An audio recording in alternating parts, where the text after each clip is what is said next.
Asubui. Bonjour. Yeah, I tested the French of most of the delegates here. Alliance Française needs to do a lot of work in the offices. All right, welcome to the joint French-Tanzanian workshop on professional training. My name is Taji, your moderator and facilitator for the day. This workshop is co-organized by the French Embassy in Tanzania and the Economic and Social Research Foundation, the ESRF.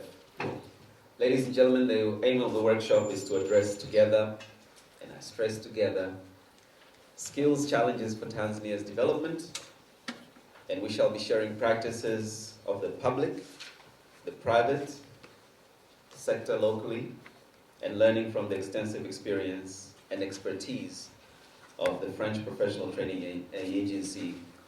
In short, you may call it AFPA. We are honored to have Dr. Reginald Mengi as the chairman of the AFPA group of companies as the guest of honor. And at this juncture, may I please request that we put our hands together and thank him for joining us.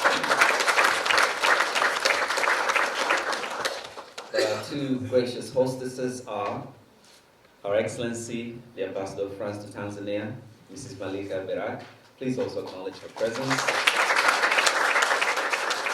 And looking resplendent this morning, as always, Dr. Tausi Mbagakida, the Executive Director at ESRF. Thank you for hosting us. May I also acknowledge Mr. Ali Msaki, who's the Director of Labor and Employment in the Prime Minister's Office, Ministry of Labor and Employment. Please acknowledge his presence.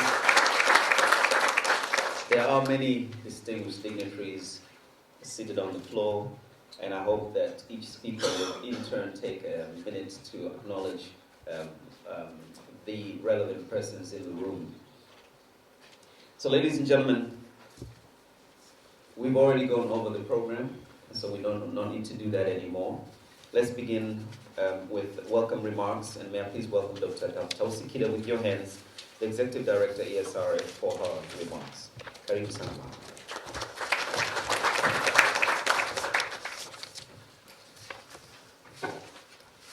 Dr.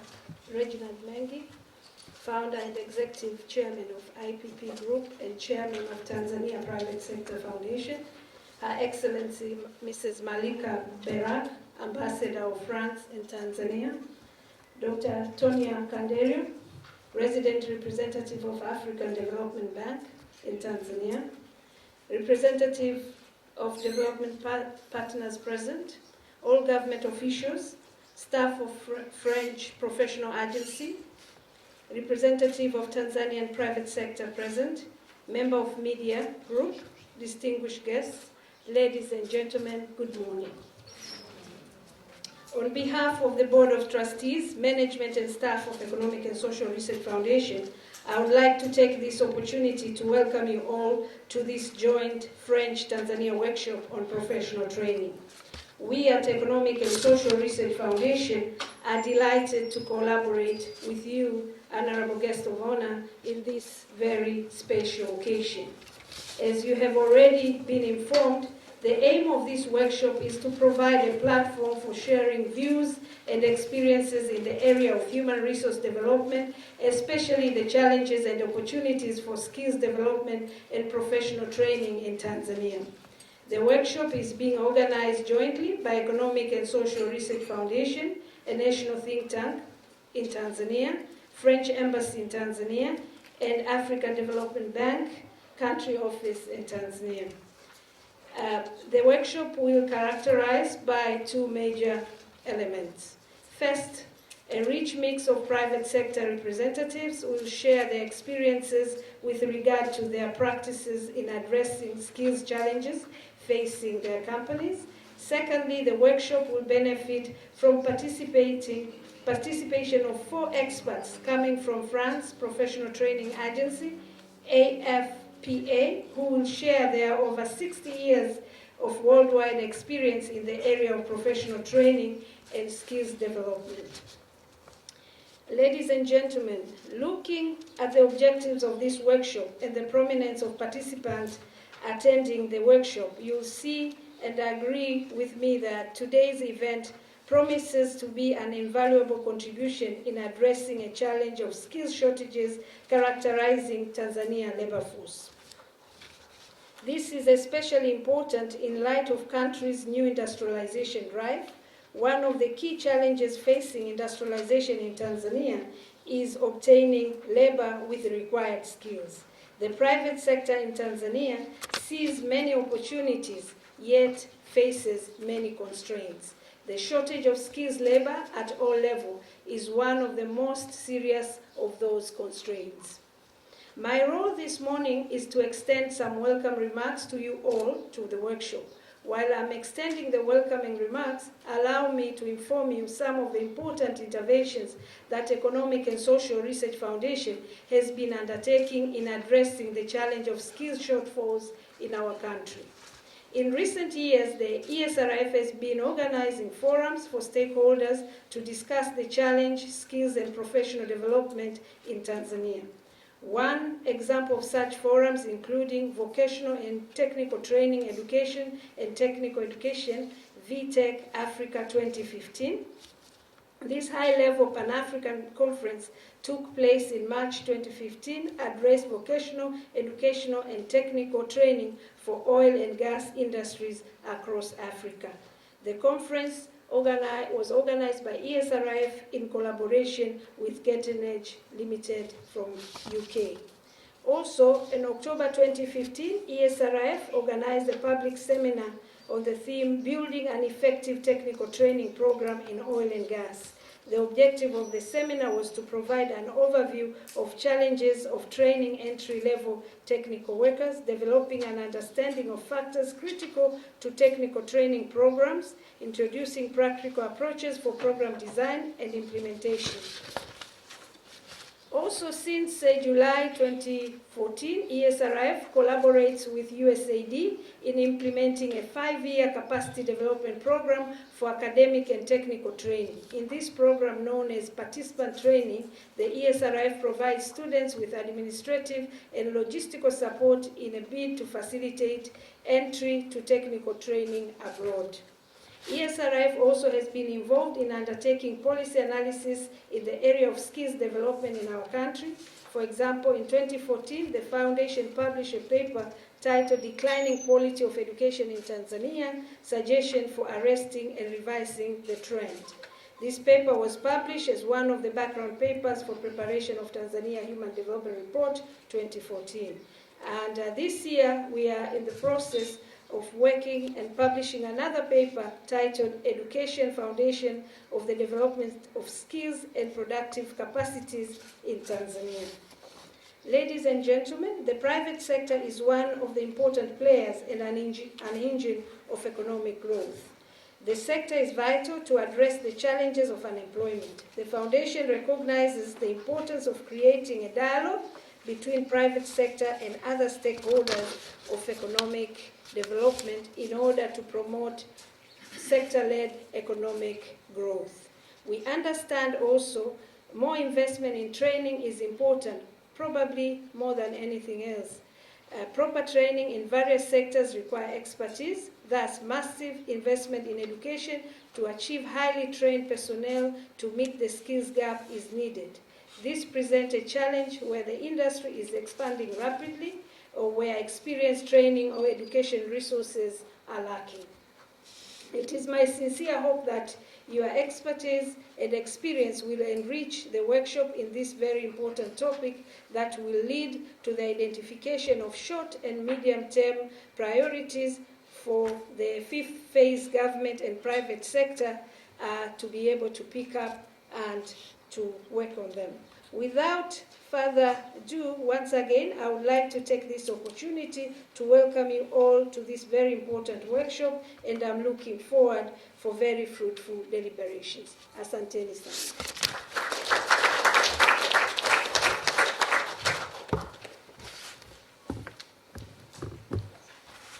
Thank you for the welcome remarks, Dr. Akida, and it's now my immense pleasure to welcome Your Excellency, Mrs. Malika Barak, the Ambassador of France to Tanzania, for your remarks. Ladies and gentlemen, let's please welcome her with our hands.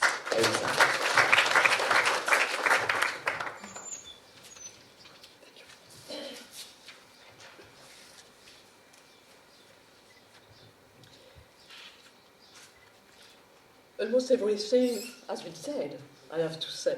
So I will try to be short a little, but I have something to say from my part too. So,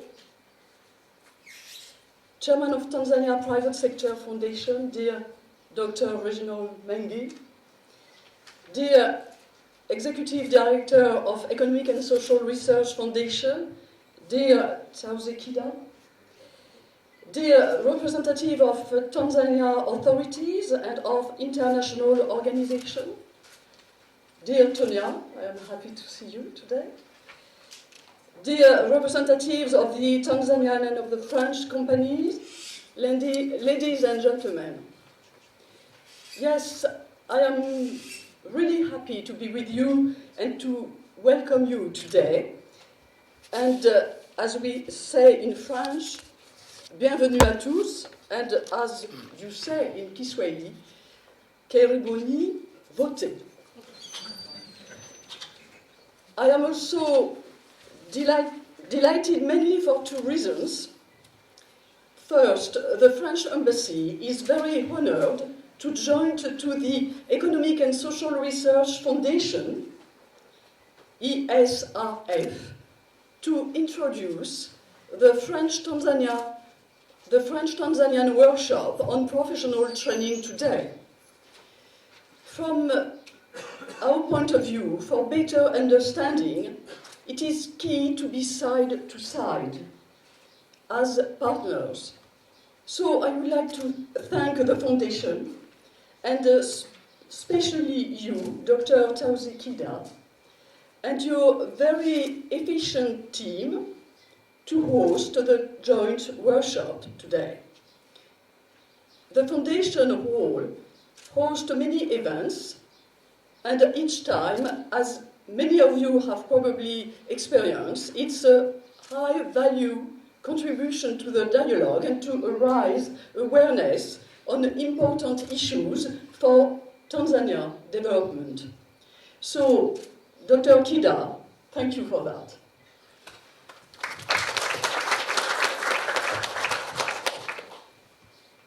Secondly, human resource, and all our countries know that human resource is crucial for development and countries' future, as we know. While preparing the meeting, we got the confirmation from many of you that our common contribution on professional training today is timely, and that a pragmatic approach, including private sector, raises deep interest.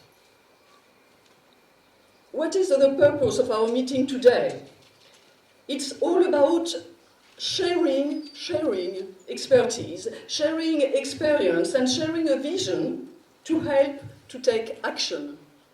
I know that, Dr. Mengi, that you love this word, action. Firstly, human capacity building. It means know-how and skills. Is a challenge for every country. It's highly critical for developing economies like Tanzania, which have to face major economic and social environment evolutions. As the country gears to industrialization and jobs creation, the government has both to provide the adequate skills to the youth and strengthen the capacities, or even fill the gaps of capacities of the workers in all the sectors of the economy to meet the growing needs. To bring our contribution to this challenging issue, we need expertise, we need professionals, we need professionalism. So I have proposed to the French agency's experts, we will call them AFPA, to come to Tanzania and to share with us the expertise they have developed in various regions of the world, in France, but not only, in Africa, in Middle East, etc. Our experts are on the first row here. France has benefited over the last 60 years of the support of AFPA. AFPA means Agence Française pour la Formation par Alternance, in English, French Agency for Professional Training. AFPA represents roughly 8,500 employees, including 3,700 professional trainers with business experience, trained in adult education, 220 training engineers specializing in skills development, and 300 dedicated professional transition consultants. You can see that it's not nothing for our country.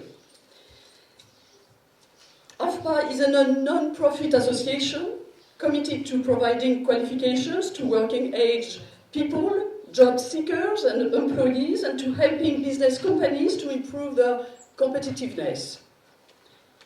AFPA has also a social and economic utility, helping people access, remain in and return to the workforce, contributing to the development of individual and collective social issues, contributing to the development of local regions and countries' competitiveness on the world stage.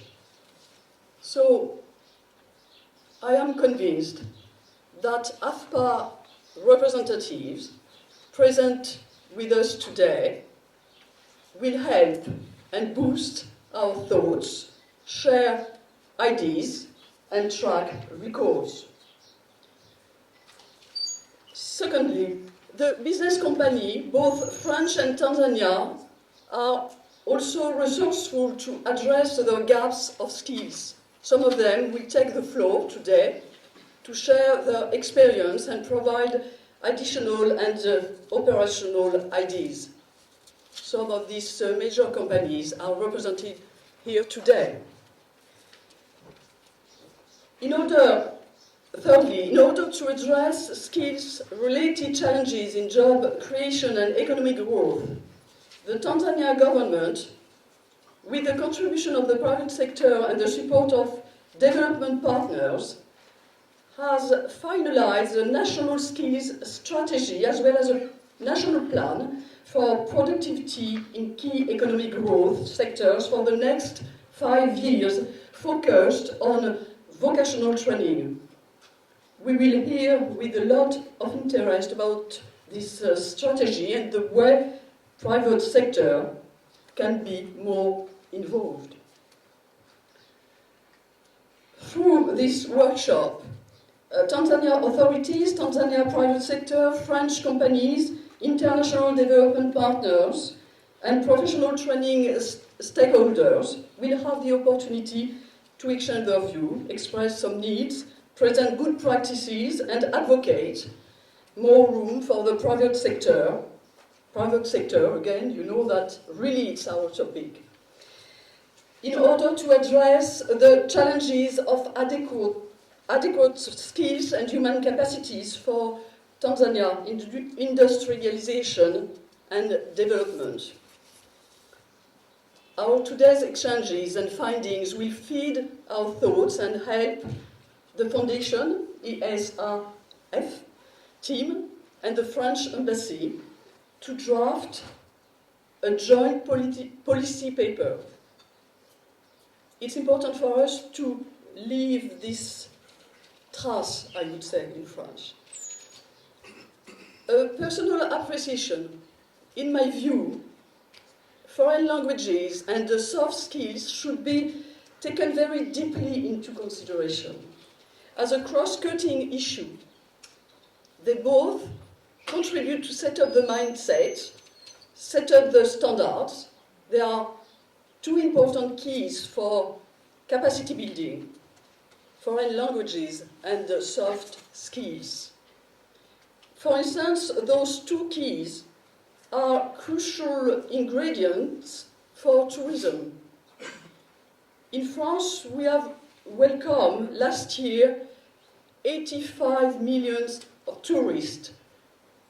It is is not a miracle. It's the result of long-term efforts, notably in training.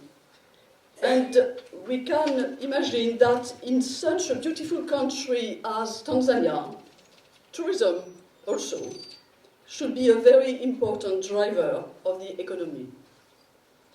At last, I thank you all for your participation into this workshop and wish you very fruitful exchanges, hoping for my part that this workshop is a first step, but not a last step.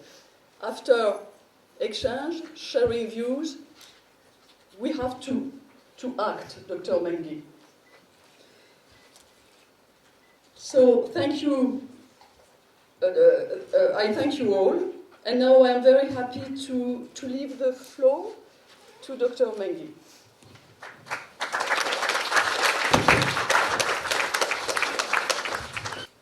Dr. Tausi Mbaga Kida, Executive Director of ESRF. My very special friend, Her Excellency Mrs. Malika Bera, Ambassador of France in Tanzania. Dr. Tonia Candiero, I would say you're my very special friend, representing African Development Bank. Mr. Ali Msaki, Director of Labor, our colleagues, our friends, representing development partners, all government officials. I see a friend, Zamushi from Foreign Affairs, French professionals and from the French Professional Agency, my colleagues from the private sector, members of media fraternity, distinguished guests, ladies and gentlemen. First of all, I'd like to express my very sincere thanks for associating me with this important workshop on professional training. I commend the French Embassy for forging what is a unique partnership with ESRF for organizing this workshop. The timing of this workshop coincides with the onset of the National 5-Year Development Plan 2016-2017 to 2020-2021. The plan recognizes the importance of Tanzania to enhance what it describes as in stock of skills,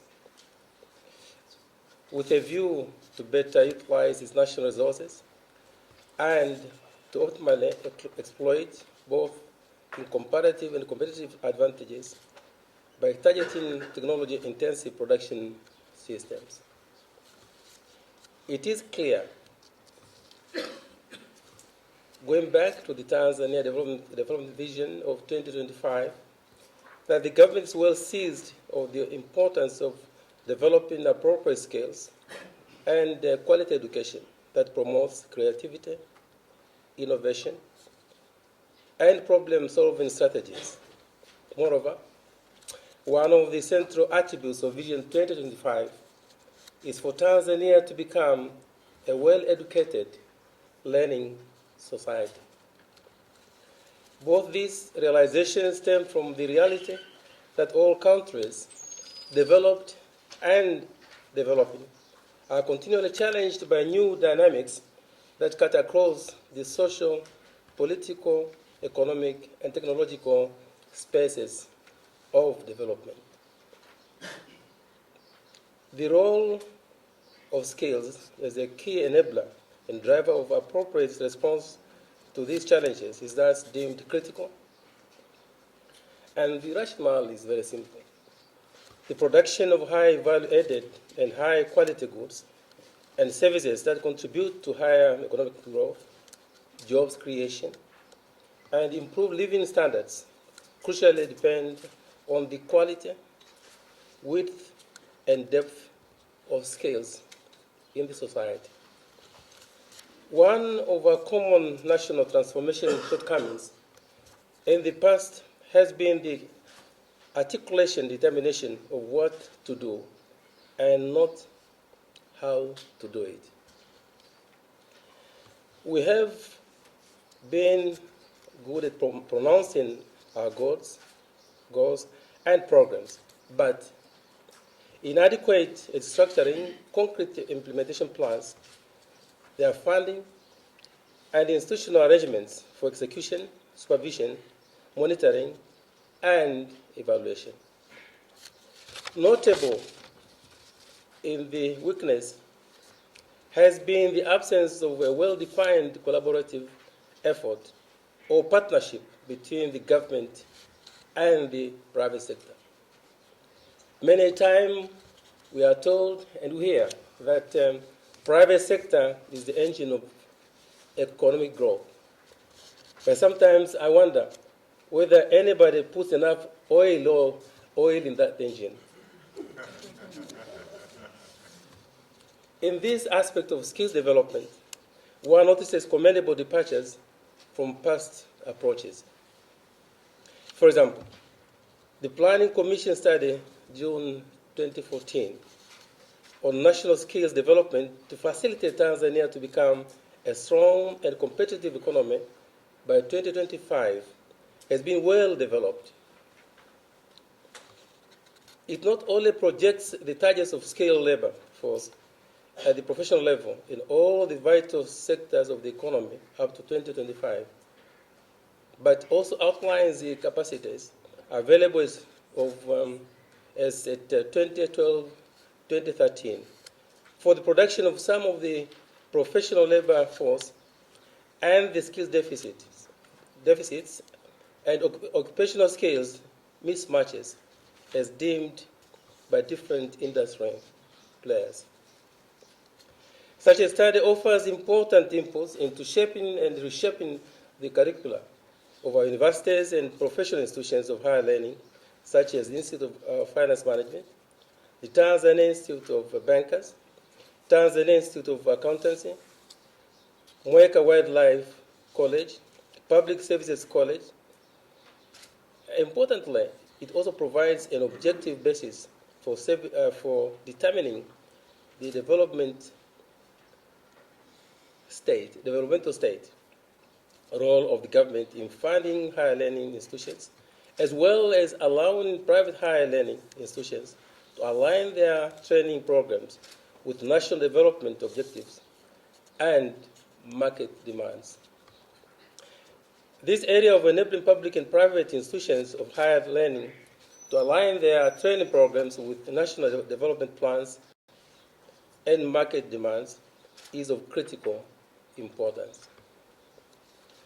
As 2015 policy research working paper by the Education Global Practice Group in association with the World Bank entitled Skill Use, Skill Deficits, and Firm Performance in Formal Sector Enterprises, which focus on Tanzania, notes its abstract in the abstract that, and I quote, inadequacies in Tanzania's education and training systems compromise the quality of workforce skills, giving rise to shortages and constraining the operations and growth of formal sector firms in the country. End of quote. In their skills survey, the Foundation Global Practice Group discerned that, in contrast to firms that are non-innovators and which have a primary focus on the domestic market, innovating and exporting companies, quote, face greater skill demand and suffer from skill shortages that are more likely to constrain their operations in such areas as quality assurance, use of new technology, and introducing new products and services. These challenges are these challenges of appropriate skills shortages have a historical context. For far too long, between the end of 1960s and 1980s, Tanzania was trapped in an economic environment which was dominated by the state enterprise system and culture. Our educational systems were aligned to producing socialist bureaucrats and socialist managers, even for the knowledge government business firms like banking, insurance, airline, and even hotels. The dramatic change from the state business enterprise system to a more market-oriented system from the late 1980s, followed by the privatization of parastatals from the late 1990s, did not give birth to an equally dramatic transformation of mindsets of bureaucrats and managers, even those in the new private enterprise firms. Our educational system still walk on two legs, as the Chinese say. They are caught up dysfunctionally between socialist management, ideology, and liberal market orientation. Until now, there are some people in Tanzania who don't really totally believe in private sector, and yet they are not doing very well when it comes to the socialist system. So we have a problem of mindset. As such, in the context of what is evidently a serious problem of skills shortages in Tanzania, it is of vital importance for the private sector to step back in a balanced way from its usual dominant focus on power deficits, high cost of doing business, over-regulation, and lack of cohesive fiscal policy. But instead, they should influence adoption of relevant curricula for professional training at our institutions of higher learning. The private sector is better placed to know the skills mix best attuned to increasing or growing the economy, productivity and jobs creation, both formal and for self-employment. In turn, time has come for private sector, either individually or in partnership, to establish training and development institutions which cater for management of leadership training.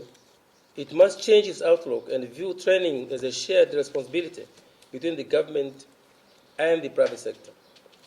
Exim Bank Tanzania, for example, has established a good academy in Dar es Salaam, which offers training courses for the whole range of its staff. Tanzania Post Authority also has had for decades a Bandari College, which trained many experts, but I'll come back to that point. In conclusion, and within the spirit of the initiatives which the government is taking at the planning levels to address the challenges of Tanzania, is facing the level of skills deficits, I wish to recommend that the government establish a commission for employment and skills to comprise reps from labor, employers, key business associations, including those representing small and medium enterprises, and of course, the government itself. Its main responsibility should be to dialogue on the dynamics of skills and development, follow up and monitor achievement of skills development in education, in educational institutions and in firms, and review the state of employment in the country. But before I sit down, I would like to make one or two remarks regarding the need to, as part of your training, to look into things which may affect your image or your work performance. One is corruption. If you, when I'm recruiting someone for a top position, there are two things I look for. One is competence, the other one is commitment or integrity. But not in that order of competence and then integrity or commitment. I first of all look at commitment and integrity, and then I'll look at your competence. Because if a guy is very competent and not committed, he will use a high-powered, very clever way of stealing from you. So I'm not saying that we should look for. I will look for incompetent people, but integrity, honesty. These are very critical parts of your work as senior practitioners of whatever profession. The other point which I'd like to raise is that because of my close connection with people with disability, I read of a story of a guy in Japan, a person with disability. He impressed me. I took a flight to Japan to meet with him, and I spent a few hours with that man. At the age of 24, he paralyzed from the neck downwards. But when I met him at the age of, he was about 39, 40, he was a millionaire. So I asked him, what miracle took place? You are paralyzed from the neck. In spite of that one, you went out, established a company, and made money, and you are now a millionaire. He told me that, Mr. Mengi, I never cry over what I no longer have. I never cry what I have lost. I make the best of what is left. So what I'm asking you professionals, Tanzania, we know we don't have certain categories of people, but we have something. It's upon you to come up with some innovative ways of making use of whatever we have in our people. If we sit back saying that we can't move forward because we don't have trained people, I'm not against training. But we have to see also how we can make use of what we have. And that is upon you to be innovative. Hopefully, God willing, the engine will get some fuel, and we shall be able to play our role effectively and make Tanzania a country you can be proud of in terms of skills development. I thank you so much indeed for listening to me.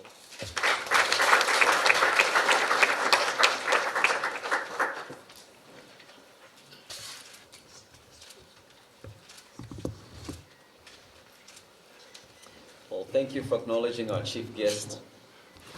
Mr. Mengi, you should be giving these lectures a lot more. And don't read them.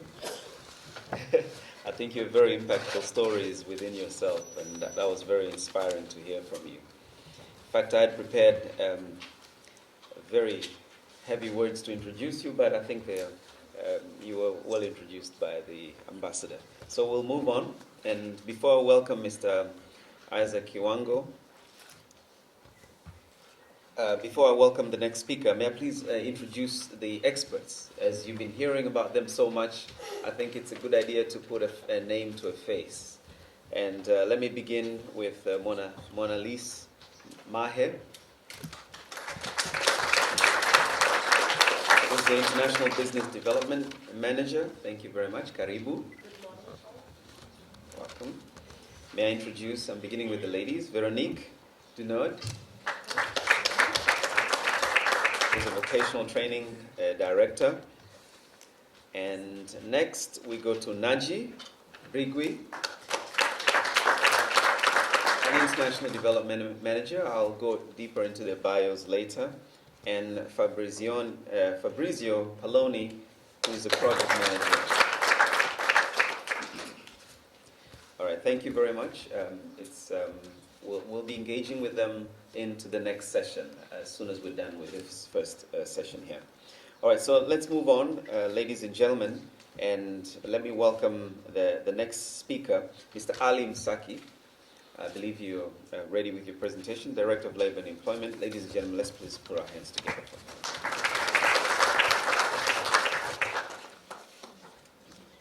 Honorable Guest of Honor, Dr. Reginald Mengi, Your Excellencies, Mrs. Malika Berak, Ambassador of French to Tanzania, Dr. Tausi Kida, Executive Director of ESRF, distinguished participants, ladies and gentlemen, good morning.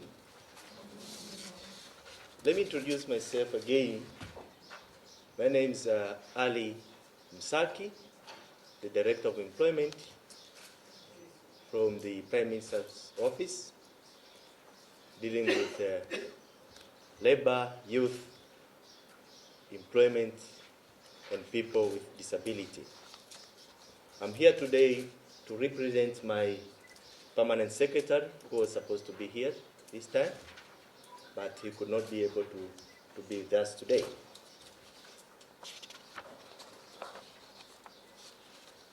So I'll read his remarks as he instructed me to do that. Then wherever I say I doesn't mean me, it means Mr. Erick Shitindi, who is the permanent secretary of our ministry. Distinguished participants, I feel greatly honored to be invited to participate and deliver views of the government on skills development, particularly professional training in Tanzania. I'm also extending my sincere thanks to the Embassy of France and the ESRF for organizing this very important workshop that brings together various stakeholders to dialogue on professional training in Tanzania. In my view, this kind of dialogue and initiatives should aim to facilitate youth employability, especially graduates from various levels of training. It also gives me and the government in general great confidence that our stakeholders, especially development partners and research and training institutions, are concerned and ready to collaborate with the government in addressing the prevailing labor market challenges, particularly youth employment. As it was mentioned earlier, the desire of our nation to become a middle-income country by 2025, as far as human capital is concerned, entails transforming the current composition and structure of the national labor force in terms of skills. Since labor is the most important asset the poor possess, skilling and reskilling is a very important aspect for generating their income and upgrading their living standard, and hence productive transformation of the economy. According to the Labor Force Survey of 2014, about 20 million people, that means it is 9.7% of the labor force, were employed in various sectors of the economy. The survey also indicated that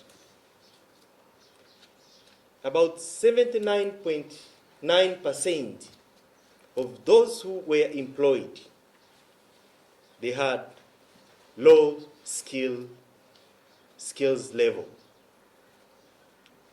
It's almost 80%.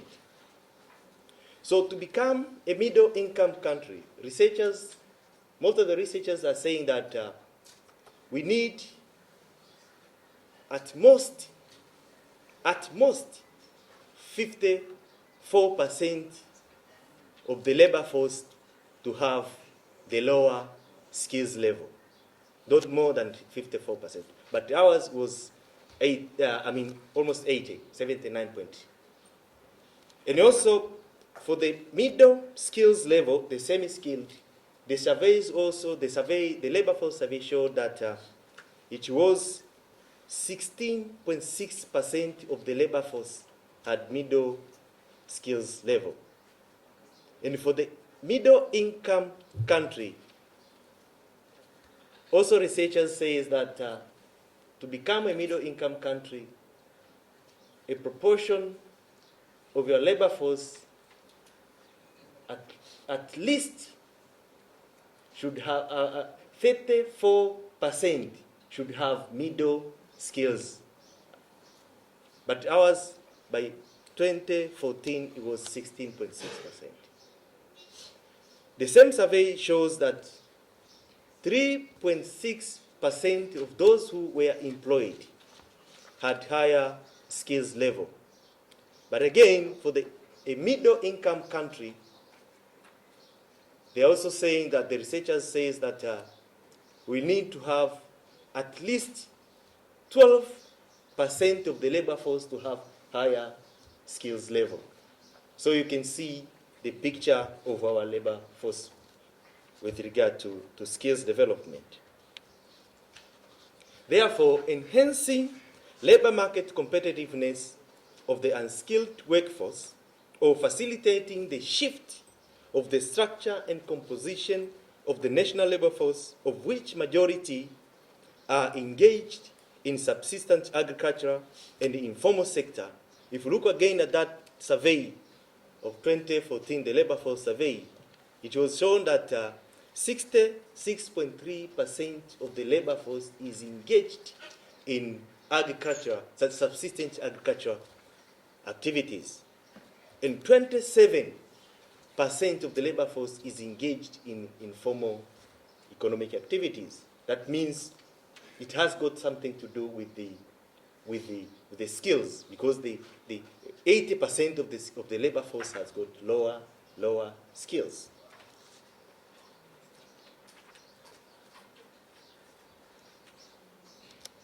So it is very necessary for sustainable and inclusive economic and social growth. We know that skills development is a key enabler for the desired economic startup of our nation by 2025. In other words, it is the integration of the poor and the unskilled workforce, who are the majority segment of the labor force, in the growth processes. This process needs participation of all partners. That means the government, private sector, NGOs, civil society organizations, etc. So while enhancing mobility of labor force is crucial in the economic transformation process, an important factor that influences mobility is education and training. The pattern of demand for skills changes as the economy achieves real structural transformation in terms of broad sectoral aspect as well as nature of activities implemented within the sectors. Therefore, education and training system and skills development initiatives that aim at upgrading majority of unskilled labor force, including those in the informal sector, to engage in quality and productive jobs, has to be part and parcel of the transformation process. If a nation wants inclusive and sustainable growth to be realized. In addressing skills development challenges, we have two main approaches, which are both equally important in the contribution of human capital development. These include the general education and training system and the labor market skills development approach. But the general education training skills development, it involves embedding the skills packages in the general basic education training system, in which skills development aspects are mainstreamed in basic education, vocational and technical training system. So mainstreaming skills development in this regard does not only greatly enhance employability of the labor market entrants, but also upgrades the structure and composition of skills in the labor market. We all understand that this formal education and training system is structured, regulated, well-coordinated, and has clear financing mechanisms as compared to the second one, which is the labor market skills development approach. The labor market skills development caters mostly for the school to work transition training. We are talking of the graduates and the job seekers, and workplace training also for those who are in the employment. It involves apprenticeship, internship, tailor-made, demand-driven trainings, and workplace trainings to enhance labor productivity and employees' innovativeness. This contributes greatly in facilitating employability and productivity of the national labor force. Despite its great role and its direct link to the labor market requirements, it falls short of financing and coordination mechanisms, the labor market approach. In this case, since the financial year, this financial year, the government, in collaboration with private sector under the BRN initiatives, has undertaken a number of steps to enhance skills development in the labor market. Of these steps include the development of a 5-year national skills development strategy, as was mentioned by our ambassador here, which is a flagship document to implement our second 5-year development plan, as was mentioned by our guest of honor. The program focuses on apprenticeship trainings, internships trainings, and skills upgrading training, and also including the RPL, recognition of prior learning training or assessments. So the draft frameworks on the national apprenticeship and internship are in place, because we as of now we don't have the national frameworks on how to operate the apprenticeship frameworks or internship trainings in the country. But we have seen that, and now we have already developed that in collaboration with all the stakeholders. So we have the frameworks in place. It is clearly understood that without joint efforts between the government, the private sector, and employers in skills development, we will not be able to realize our national development plans. So as we embark on these initiatives, I would like to emphasize on the following 3 issues. Number 1, as a country, we already have set national plans, as was mentioned by our guest of honor and ambassador, in which all stakeholders are invited to participate in the implementation. I think this process is one way of involving stakeholders to participate in the implementation of our said development plans.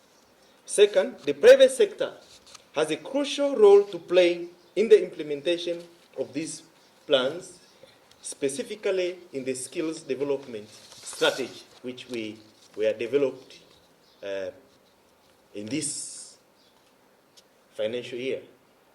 And majority of us were also included in the development of that national skills development strategy. So I therefore call upon the private sector to play a leading role in skills development in our country. And lastly, the government, as always been the case, is ready and committed to facilitate the private sector towards achieving the same by putting in place all the necessary instruments, which include policy and legal framework, and also facilitation of industry partnerships by creating a platform where both demand and supply sides of labor can interact. As of now, we have started developing what we call the National Labor Market Information System that will inform both the supply side and demand side of the labor, what is needed in the labor market in terms of skills development and in terms of new professions and occupations which are required in the labor market. And also aligning the training curricula with the needs of the labor market. Honorable guests of honor, let me end here, but I'll be here until the end of this of this workshop. So I'll have opportunity to contribute more on what I have in terms of government plans towards a skills development evaluation. I thank you very much.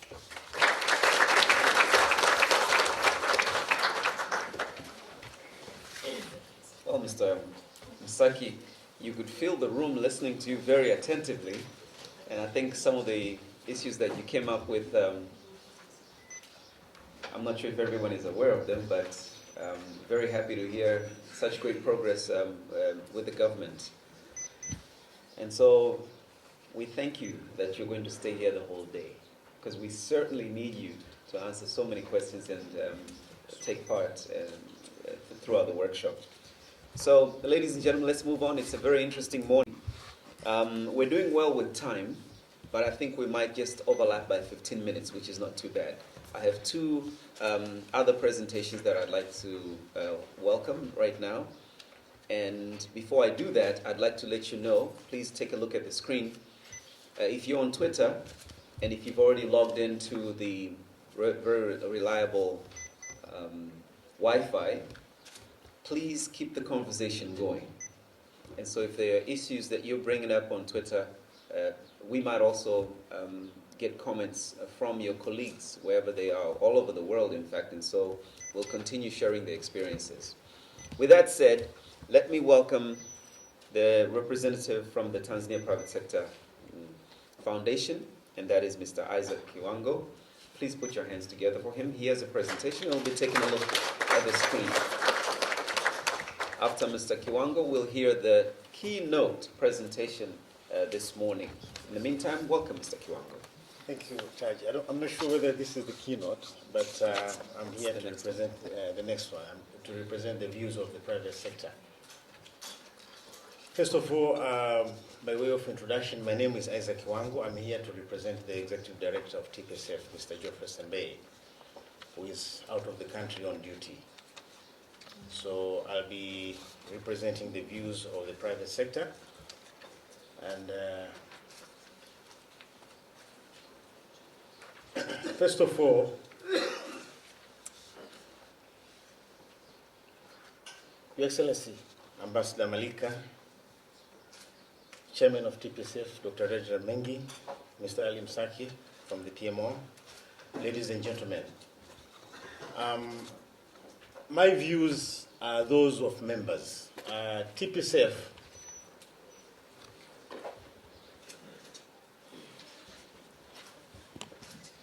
is a member-based organization, and it was established on 4th November 1998 as a result of multifold efforts by various stakeholders of the private sector to promote private sector-led social and economic development in Tanzania. Our main mission basically is to function as an apex and focal private sector organization in Tanzania by promoting private sector development as well as effective engagement with the government of Tanzania and other stakeholders in matters of development policy and in the provision of services to members. So we are a focal point for all the private sector organizations. Having said that we are a membership-based organization, we have 262 direct members, and that covers Zanzibar as well. And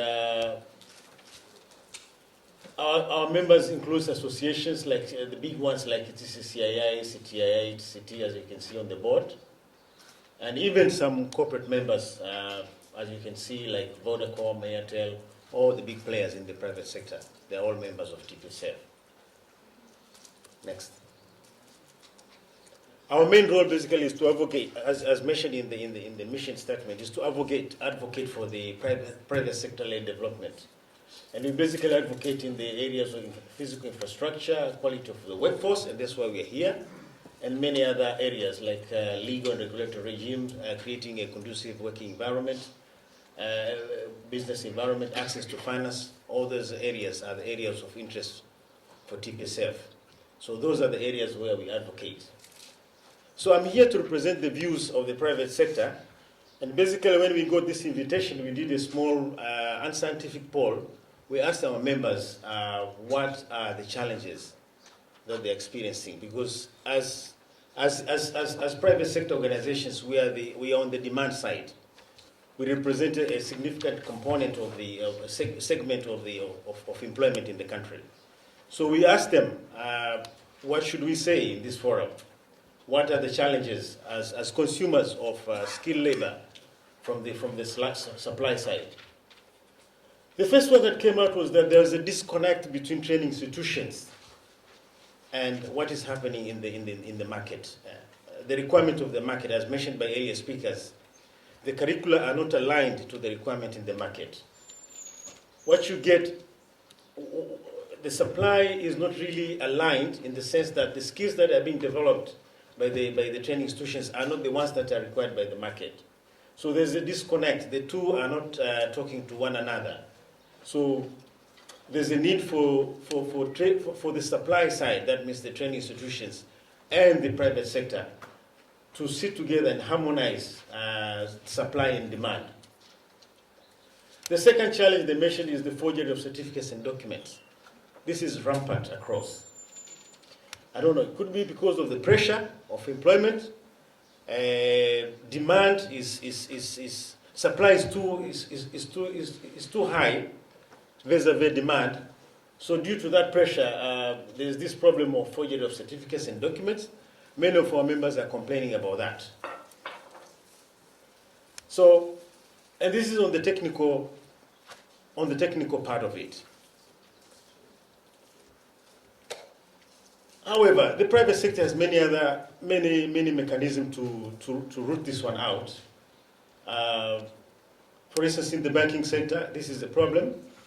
And they initiated, through the Banking Association, they initiated a program of vetting all these certificates. And many people lost their jobs. And as a result, they created a syndicate where if you've been sacked from one bank, you'll not be able to get employment in another bank. So this is a problem, and employers are complaining about this. Also, there was an issue of absence of performance management frameworks in both the private and public, creating a culture of all can be tolerated. In many of the institutions, a performance management system is lacking. And whenever I don't know whether maybe this is historical because of where we're coming from. I think Chairman Mengi mentioned about our historical evolution from the socialist-based economy. And if you remember, for those who are old enough to remember, I think Ibara Yangapi Yatano, which said, Kiongozi asiwe mnyapara. So I think that culture is still there, that if you're doing your job by supervising somebody, following up whatever one is doing, you seem to be, you're humiliating me. Why are you following? why you keep on nipping on my knees? So that culture is yet to be eliminated. Also, there's an absence of mechanism to reward good technical skills. Those who are performing well technically are not standing out. Because by doing so, then you create an incentive for people to develop themselves. Otherwise, then we're all the same. Those who are well qualified as opposed to those who are not well qualified. There's no distance between the two. So there's an absence of mechanism to reward good technical skills and punish those with poor technical skills. An attitude of near enough is good enough is kind of prevailing. Low level of skills, competitiveness, and competence due to lack of practical training and attachments and mentorship. For instance, in the hotel industry, our members are complaining that somebody with a diploma in culinary or cookery will not be able to differentiate between a butcher knife and a peeling knife. So I think this is a problem of our training institutions. They don't have the enough tools and equipment for training purposes. And again, even on the technical skills, there's too much emphasis on technical skills, ignoring the soft part. We're thinking that once you have the technical skills, then all will happen. But we're forgetting that as a human being, you have two components. You have these cognitive skills, but they need to be driven by your mental attitude, how you're thinking. Because how you think is your thinking process influences your actions. So there's too much emphasis on technical skills as opposed to behavioral aspects or the soft skills. When it comes to soft skills, there's a serious problem. Employers are complaining that for most of the graduates, there's a get-rich attitude among employees. People are thinking that they can easily get rich. And this pressure for profanity and get rich quickly is pushing people to be unfaithful, to resort to unethical behaviors. Another problem that was identified by our members is there's still an attitude that if I attend training, you have to pay me. So people do not, our employees do not consider training as part of their personal development. They think that this okay, it is an advantage to the employer as well, but they think that it's the employer's duty to pay me. Otherwise, training doesn't matter to me. So they don't take it personal and personalize it and make it their own initiative to develop themselves. Again, the product that is coming from the supply side is that they don't think innovatively and opportunistically and in order to increase productivity. There's a negative attitude towards work. The attitude is to do as little as possible and demand as much as possible. There's a lack of cross-cutting skills like communication skills, interpersonal skills, customer care, writing skills are ignored by training institutions. So as a result, you find that most people are hired on technical skills, but they end up being fired on behavioral issues. Because these are ignored while in many of our training institutions. We tend to ignore the impact of behavior on the team and on leadership. So what has the private sector done to address that? Some of the companies have resorted to build capacity to do human resource planning, be able to anticipate what is available today and what will be required tomorrow. Coaching and mentoring, although there's still a challenge because we don't have many qualified coaches, especially for the executives. There are very few people who can coach. Many people confuse between coaching and instructional learning. So we don't believe in coaching. It's a very highly underutilized training methodology, coaching and mentoring. Many have resorted to on-job training, also training calendar. They're kind of producing some kind of a training calendar so that everybody is expecting to be trained at a particular time. That acts as an incentive. Continuous needs assessment, some of the organizations are doing that, and also job rotation. Thank you so much.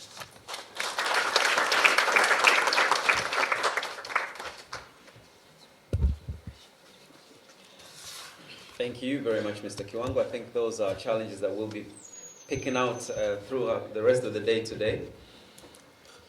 Ladies and gentlemen, we now move to our key presentation for the day, an overview of the issues that we're discussing. And may I please request that the head table now move to your chairs on the floor.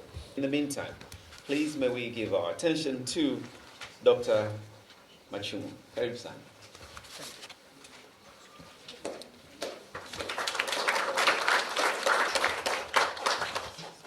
Good morning, ladies and gentlemen.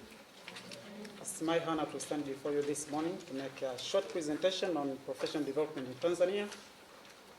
As he has introduced me, my name is Maregesi Machumu. I'm coming from Dar es Salaam University College of Education, a constituent college of the University of Dar es Salaam. Now, my presentation is just an overview of professional development in Tanzania, and specifically be looking at the practices, challenges, and the prospects of professional development in Tanzania.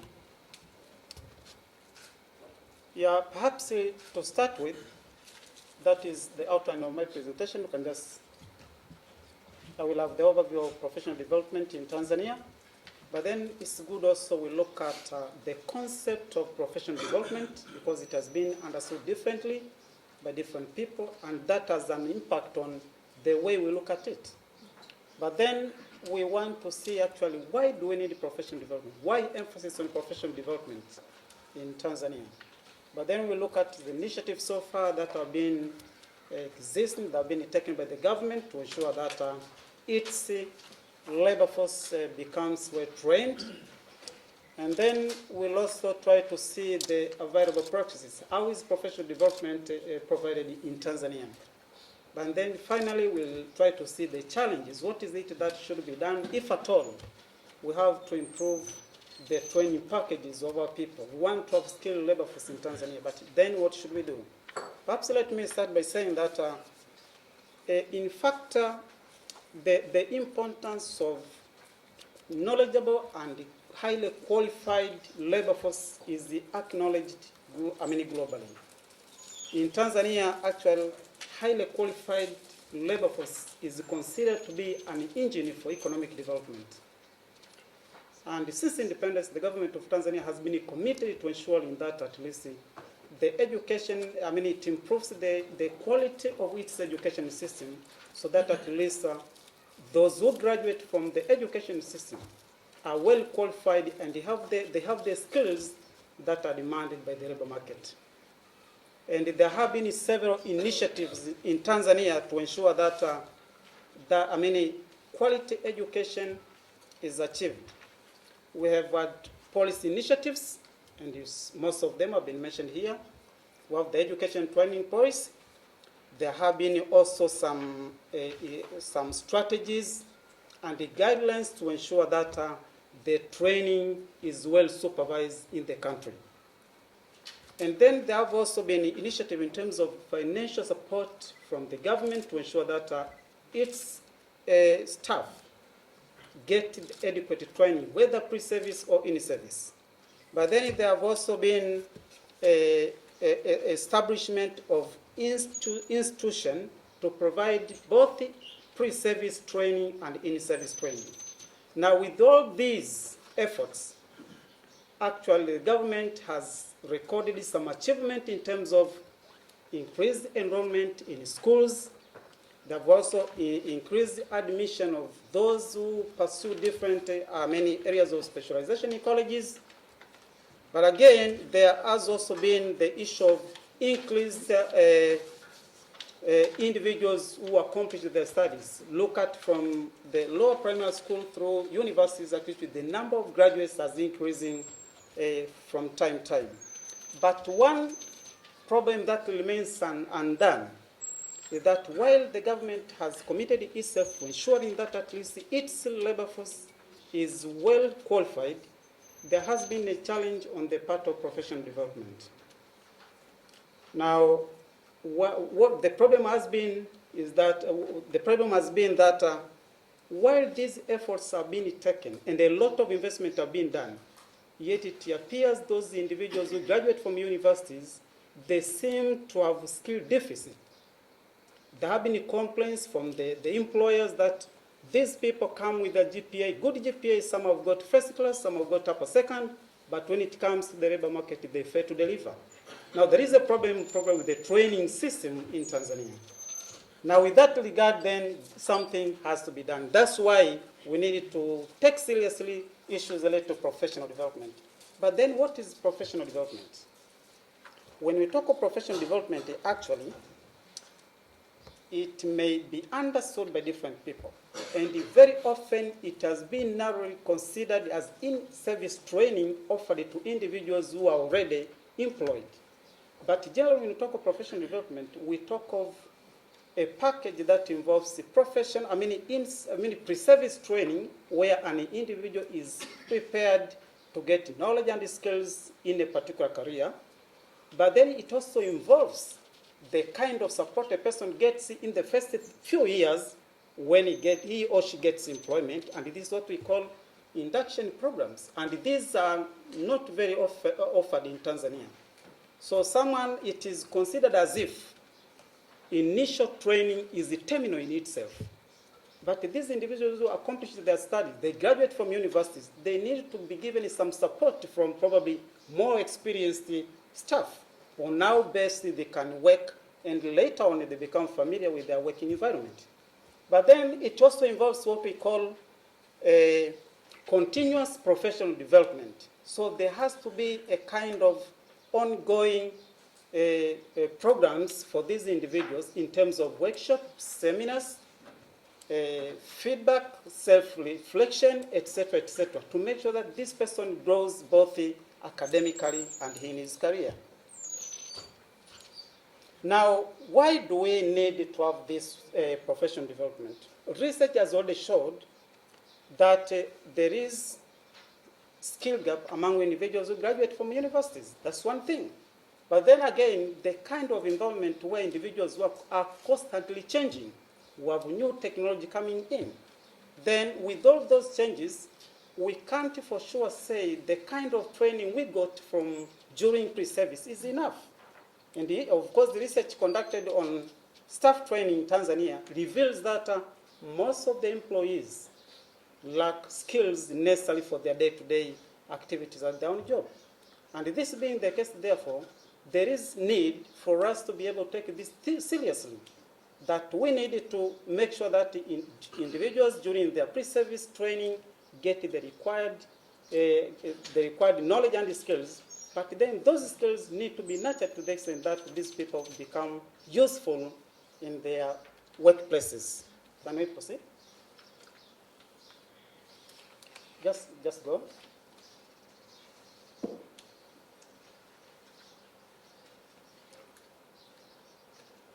So we are saying, if at all we understand that research shows we have skill gaps, then what do?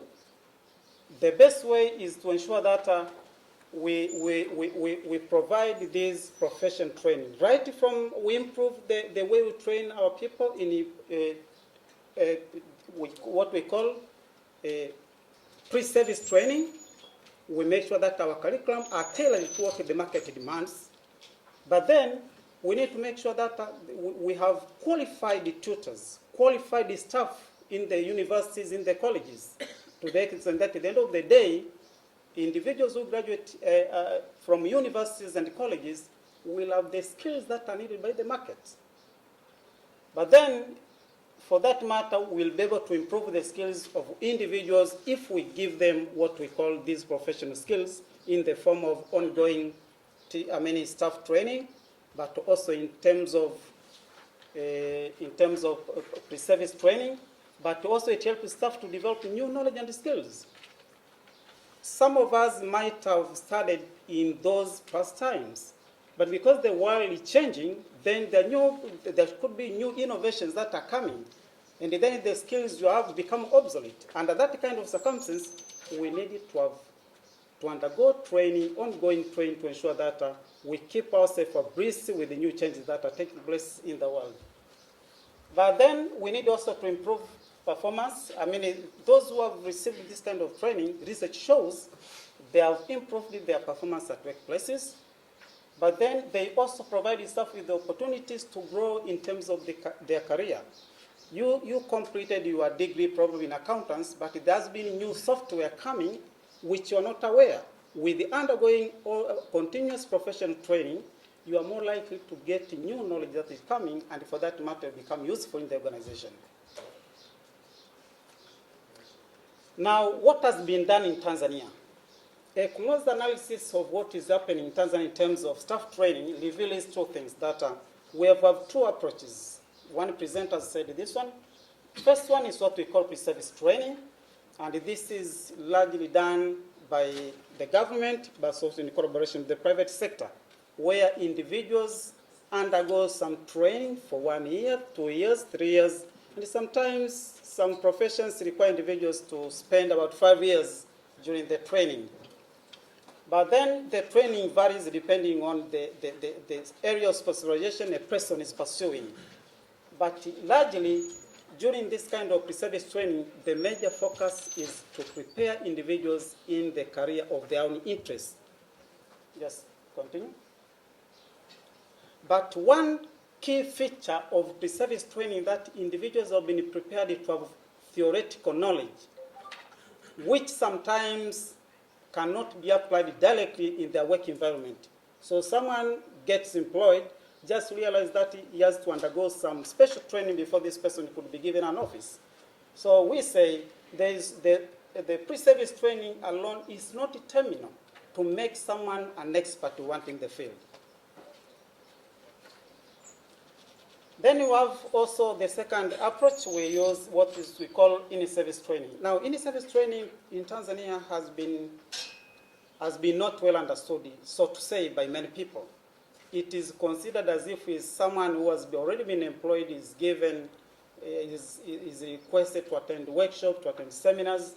But when you talk of a professional training, this is something broad. We need to ensure that this person actually improves his career as time goes on. So we want this person actually, despite the fact that he has a degree, he has a diploma, he has a certificate, but then there has to be a deliberate effort to ensure that this person keeps on updating his or her knowledge, which is demanded by the labor market. So various approaches are used, commonly in Tanzania of seminars and workshops, but already research shows the way the seminars and workshops are organized in Tanzania renders the individual just to acquire theoretical knowledge rather than practical knowledge that is required by their workplaces. But then also research also shows that these kind of seminars and the workshops are disconnected from the knowledge and the skills that is required by the labor market. For that matter, there is a need also to be innovative in terms of how we offer this kind of in-service training. Now, from the practice of staff training in Tanzania, the following are the observation. First, there is limited opportunity for staff to undergo in-service training, but then the duration of in-service training is quite short, to the extent that individuals cannot benefit. They undergo these kind of seminars and workshops, but at the end of the day, when they come to their places, you ask a person, can you share your knowledge and experience that you have gathered from the training? This person cannot tell anything. Neither his behavior in terms of work changes. So at the end of the day, it becomes a wastage of resource, because this person has been paid for to undergo a particular training, but when he comes back, he has not contributed anything to the organization. But then the seminars, workshop, as I've said, they are also not connected to the demands of the employees. Probably there is something that needs to be done in Tanzania. There is a need for conducting need assessment. What is it that the employees want? What are the skill gaps to these individuals? So you have what even is offered in pre-service training is not what individuals are going to use as tools for their own work. So probably there is a need for the colleges to conduct a kind of a need assessment to ensure is this kind of skills people need to work with. But there is also the question of lack of induction programs. As I've said, we need those individuals who have just finished their studies. They come to job. They need to work under a well-experienced person. They need to work under a person who has been in the work for some time, so that this person is able to guide the newly employed person for at least 2 to 3 years. But this is not happening simply, probably because we consider pre-service training itself is very terminal. It gives an individual the skills he or she wants. That could be one thing. But the second thing probably is that perhaps even those who are working are also not knowledgeable. If you're not knowledgeable, you're not experienced in that kind of an area, how are you able to mentor someone who has come? So that is another big challenge that should be addressed. The second thing is that there are lack of opportunity for continuing professional development. You ask many people who have been in their workplaces for 5 years, and you ask him if he or she has been able to get an opportunity to join a particular training, he says no. The reason is probably lack of funds.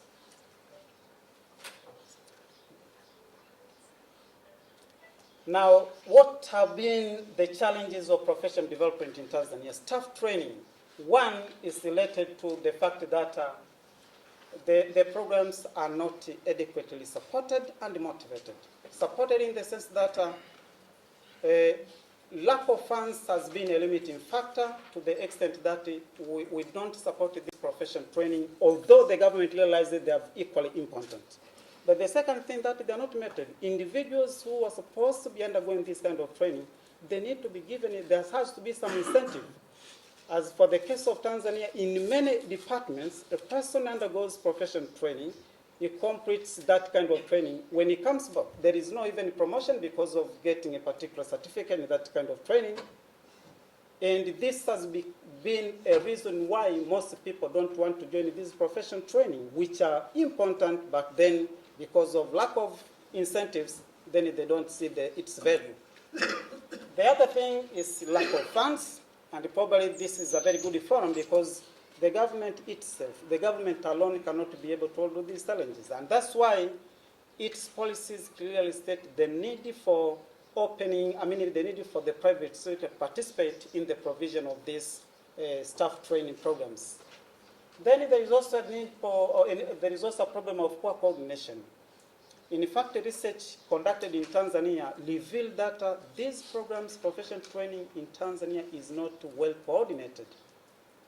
And probably this could be explained by the fact that we lack a comprehensive policy on professional development in Tanzania.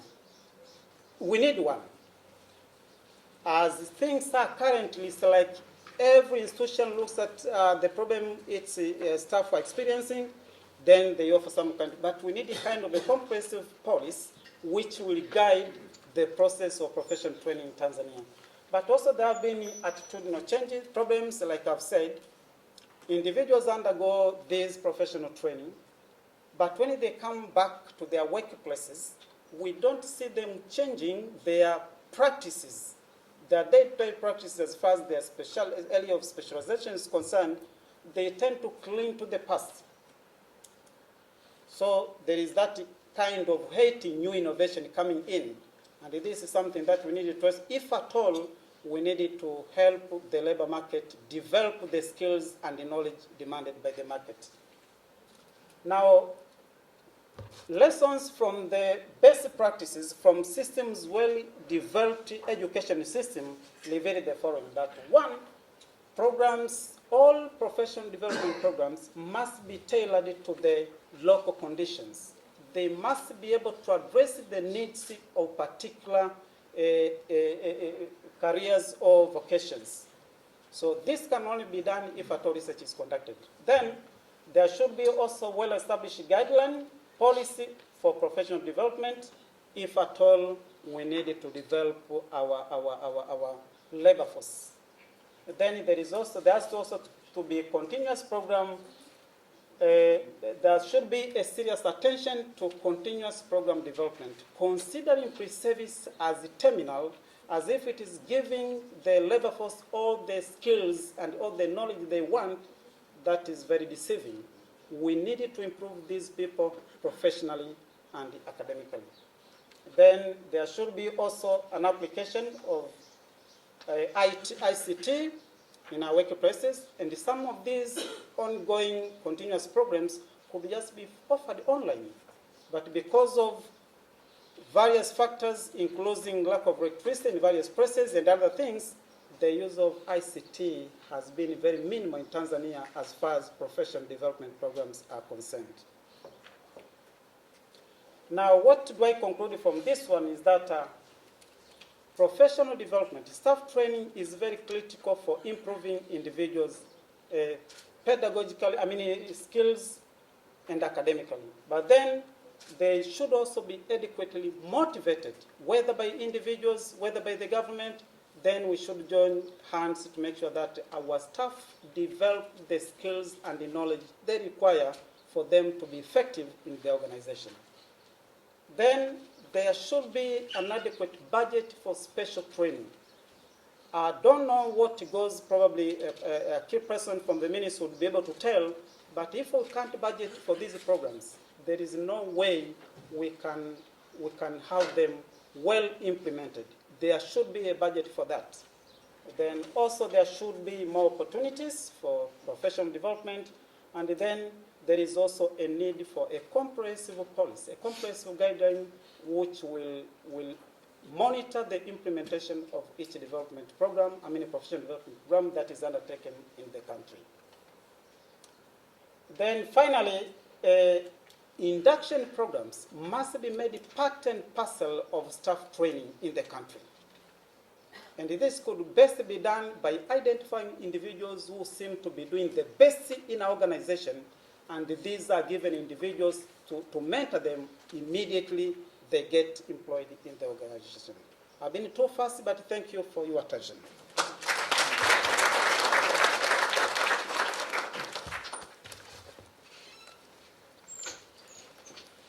Well, fast and clear. Thank you very much. You've saved us some good time as well. Well, ladies and gentlemen, now we have an overview, and we've listened to a couple of presentations and also the speeches from the dignitaries. We'll open up the floor for about 5 minutes so that we wind down at 10 and take our photos, go for tea and come back, and hopefully in time for the next very important session. So if there are any reactions from the floor, from what you've heard, does anybody wish to raise an issue, maybe a question, maybe if you wish to get clarification on something, and you may address all the speakers that have spoken this morning. I'd welcome your hands. I'd be very happy to hear from you. So please introduce yourself, ask a question, or if it's a query. Yes, Tanya, thank you very much. I thought I should be the brave one. Yes. First of all, let me thank Dr. Tausi Kila and Ambassador Shimalika, I have to make sure I can pronounce this very correctly, Erick, for inviting us to this very important event. And of course my friend, Dr. Mengi, for the food of thought. And you've challenged us, I think, to do more. And of course the government presenters as well as the main presenter for their insightful comments. I think I would like to highlight that this event is very timely. And as Dr. Mengi said, this is time for action. We have talked and talked about this issue, and I think it's high time we walk the talk. I think that's very important. So on the African Development Bank side, let me share a few things that we are doing. First, we are supporting the vocational training and teacher training through VETA in mainland Tanzania. And in Zanzibar, we have been embarking on skills development programs, and we are rolling out the second phase. The first phase worked out very well, and we hope that the second phase will also be very successful. The second initiative that we are associated with, and we're very delighted to be part of this, it's a regional center of excellence, and Tanzania has the component to support the cardiovascular medicine in Muhimbili hospitals. So this is part of professional training. The third initiative, which we've just started in the bank, which is very ambitious, it relates to specifically on job creation and focusing on gender and the youth. The board of directors just approved the strategy, and now we have been tasked to be able to achieve this ambitious program by 2025, which is in line with Tanzania's second 5-year development plan. So we'll be working very closely with government as well as the private sector to make sure that these ambitions are realized. This area is part of the African Development Bank, what we are calling High Fives. Our new president has set up this very ambitious goal, and jobs, it's at the heart of this. In our view, without skills, we cannot promote private sector, and countries cannot realize some of the growth ambitions that they have set up. So we are very delighted to be associated by this workshop, and we look forward to continue engaging on this issue. Thank you so much. All right, thank you very much. Thank you very much, Tan. Congratulations for the great work you're doing. All right, seeking hands from the floor, please. Thank you. Since you're back here, please stand, introduce yourself and please launch. My name is Badari Siko from Uongozi Institute, and since we are dealing with a lot with trainings, we have so much experience and we know what usually our participants need. When you look at trainings, in most cases you find that there are incentives that are for the employer and incentives that are for employee, which makes someone value the trainings. In most cases, for employers, you find that they want to improve production of goods and services, they want to improve efficiency, they want to make sure that there is, for those people who own factories and other industries, they want to see that there's a speed of production of goods and services, but at the same time, the issue of safety also comes into that. So you find the trainings that will be geared towards production of goods and services and safety issues. But then you come back to employees, and that's where the biggest problem is. To employees, most of the times, the incentives that employers do not look at. One of the incentives is that sometimes I want to go training because I want to be out of office. I just want to be out of here. I've been here for so long, I want to go somewhere, Ngorongoro, and have training so that I can be. So for them, it's tourism. But also, for some, it's about career development. I want some kind of certification. Sometimes we fail to link these trainings with any incentive of certification. You go to a training, you get a certificate which says certificate of completion or attendance or whatever it is. I cannot use this for anything. At the same time, sometimes the training is not applicable to my environment just because the environment I work in and the training I did do not connect. There's no immediate application of that training. And the issue here is, we usually take pieces. You take one person to the training, we do not connect that training to our structures within. I'll give you a simple example. If you're training leaders on, let's say, ethics and good governance, you are just sensitizing them. As soon as they leave, they go back to the environment which supports corruption. So the training you did is just waste of time, because I come to the system which has gaps everywhere. I can steal money, one can see, I can do whatever I want. So the training on good governance and ethics does not really apply. So there has to be, first, created structures which support the training. So when I come back, I come to the structure that I can relate to the training I did. If I come and say, I've been trained on using new machines and computers, and I go to work, they're not there. Or you train on new software, I come back to work, that software is not there. And they say they'll bring it after 5 years, or 2 years, or 3 years. It doesn't make any sense. So there has to be always, employers have to work hard to make that connection. The one last thing that I just want to touch about, so that I can give others the floor, is that we don't have regulatory bodies in so many areas. You can take an example of accountants. Accountants are required to do professional training all the time just because they have to certify every time from one level to another. If you go to the other countries like the US, you find that even people who fix air conditions, they have boards which control, regulate them. So they are forced to go all the time and make sure that they update themselves. Here you go to training just because it's part of your professional development plan from your HR department. So I think for us to make this more effective, and do not connect trainings to incentives like money, because they say, you take me to training and you pay me a sitting allowance. So the incentive here is not knowledge, the incentive is what? It's money.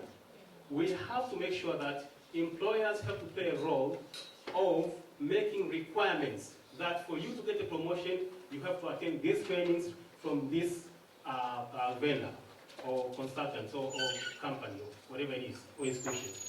But the issue is that there is a need to form bodies to control almost every career in Tanzania. We have we have some in law, we have some in accounting, but some other areas we don't have those kind of regulations. Someone, as soon as you have a degree, you qualify to work for the rest of your life with that degree. No professional development requirements. So I think one of the best incentives here has to be the bodies that regulate different professional areas. Thanks a lot. Very valuable contributions. I think I'll take the third and last brave hand. Thank you. I'll be very brief. I'm Prosper Ngoi. I'm Professor of Economics at Mzumbe University. And I'd like to talk a little bit about training institutions, because we have taken quite a lot of blame. That we normally really give a lot of theoretical knowledge, and then we really don't provide so much of soft skills. This is very true. But then we have been trying some institutions to have what we call field practical attachments for students. Normally, before they graduate, they'll get a place for a month or two. But then, for the past 6 months, in Mzumbe University, specifically in my department, we have introduced with UNIDO internship, where we collected graduates, people who graduated sometimes 10 years ago, 5 years ago, 6 years ago, and placed them to world of work, to institutions, to enterprises, for 3 months, so that they could really learn practical soft skills that they were never taught in school. And then we made evaluation just last Friday, really, and really it shows how important it is to place these graduates into the world of work. So I agree with you, what you are saying, that it's not enough really to provide only the theoretical training that we are doing, but then the part of the challenge has been really getting place to place these young men and women in the private sector. Because what we did was really demand-driven, where the private sector would say, give me 2 or 3 accountants, and I teach them in practice what we have been teaching them in theory. They come and get the exposure, the issues that Dr. Mengi was saying, the issues of, trust, teamwork, all kind of soft skills. So I totally agree that whereas universities have a role to play, the private sector too has a role to play. Thank you.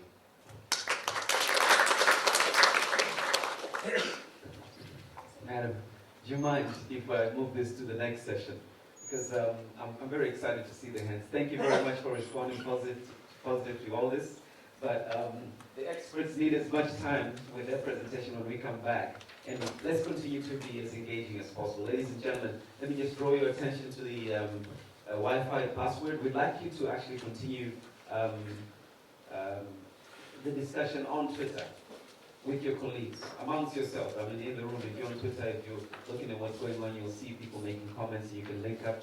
And for the presentations and materials relating to this event, that's the website. And so you don't need to ask whether you're going to get a flash or anything. It's already available right there, and you can actually make that link available to your friends to continue the discussion. So we'll now request for a photo session. Let's put our hands together for all the presentations this morning. Thank you very much. And our chief guest, I'm going to request that we lead you to the photo point. Everyone seated along this row. May I please request? I was in this position for 4 years ago. I worked with different projects in North Africa and Mediterranean countries. On behalf of the AFPA, I would like to thank you for taking part at this joint French-Tanzanian workshop. And it's a pleasure for us to be here with you at Dar es Salaam to discuss and share a topic that is of great interest for us, about what practices to address the development of Tanzania. And we all know that the development skills and human capacity building is a crucial challenge for Tanzania and its economic and social development. It was said by Her Excellency Malika Berak and other speakers. Tanzania has to plan to adapt the skills of youth to the growing needs and to fill the lack of capacities of the active population. So this meeting today aims to contribute to a better understanding of the issues in training field. Our objective today is to understand Tanzanian needs and to share views and innovative practices in order to identify what could be the best way for vocational training. And finally, to bring solutions collectively for long life training. To start off, let us present you AFPA and our corporate organization, who we are and our areas of expertise. I give the word to Véronique Dunot for the first part. Thank you. Excellency.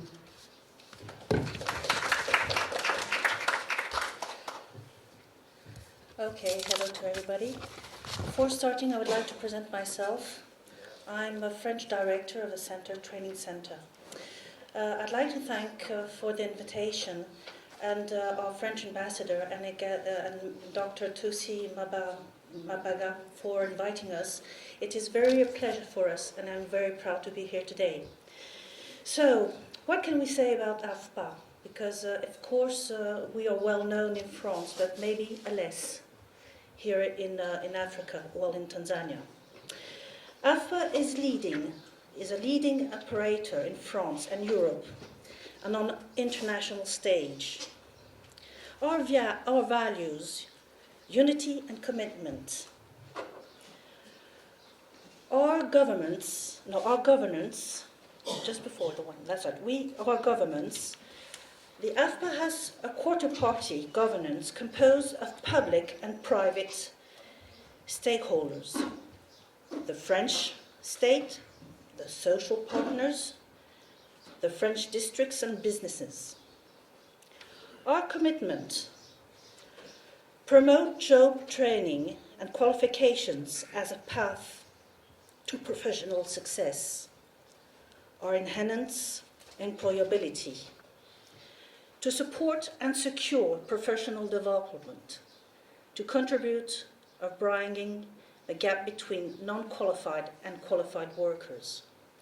You must understand our belief. We believe that qualifications are still the most effective resource to help people access and return to employment, and also to enable companies to grow and remain competitive. Our mission: helping working age, but not only, youth as well, throughout their professional life training. Integration, professional transition, switching careers through qualifications or requalifications, access or return to employment for those who are excluded. So, who are we? Our course business activities. Since 1949, AFPA developed a wide range of training programs, and its areas of expertise include engineering, training, transition, and international cooperation. So if we will look a bit more, if we focus on engineering, We have 200 sectorial engineering or training. We design of the teeth of the Ministry of Labor, and we create solutions of training. Training, we have a real wide range of training to qualify, develop the skills, assure regulatory obligations. We have 4,400 trainers in building, industry, services, and over more 300 jobs. We have as well, we're experts in professional transition, human resources, consulting, strategic workforce, planning supports, and the professional mobility. But we are as well in international cooperation. We a world of skill to accompany states and international activities of companies. We co-diplomate and we certify people. It was just before, to give a bit more information about this slide, is that we work as well in what we call validation of learning through experience. We have accreditations for work experience that can count towards a qualification, accreditation for work experience that can count towards a qualification. We go through different sectors: industry, food industry maintenance, oil and gas welding, aeronautics, textile. We go in energy, water waste. We go in tertiary sector, hospitality industry, tourism. We work as well in traffic and logistics, maritime, ports, waterways. And we cooperate with bilateral cooperation projects, multilateral leader projects, and capacity building. Okay, so who are we again? Oh, more. We have a nationwide network. We have more than 5,000 experts, instructors, and trainers. We have 13 business districts. We have accommodation facilities, and we work with corporations with different people. So this is what I wanted to tell you about the first part of who we are. And now I will follow on with Ajit Brugge, who will tell you more about our cooperation with international.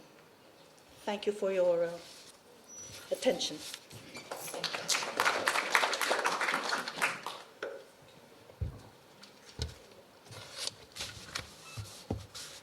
Hello, everybody.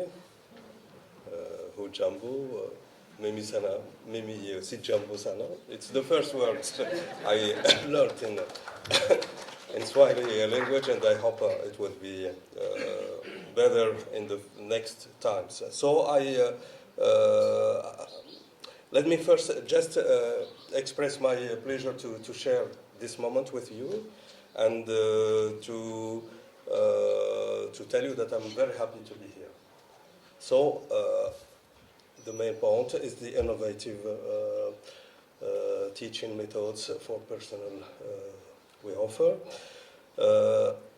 Curricular design. Curricular design methodology in AFPA is part of what we call the engineering, but educational engineering, which starts from the jobs analysis to the design of curricula, and which allows to train individuals by recreating a work environment, a specific work environment. So in AFPA, in our workshops, you can find everything you can expect to meet outside.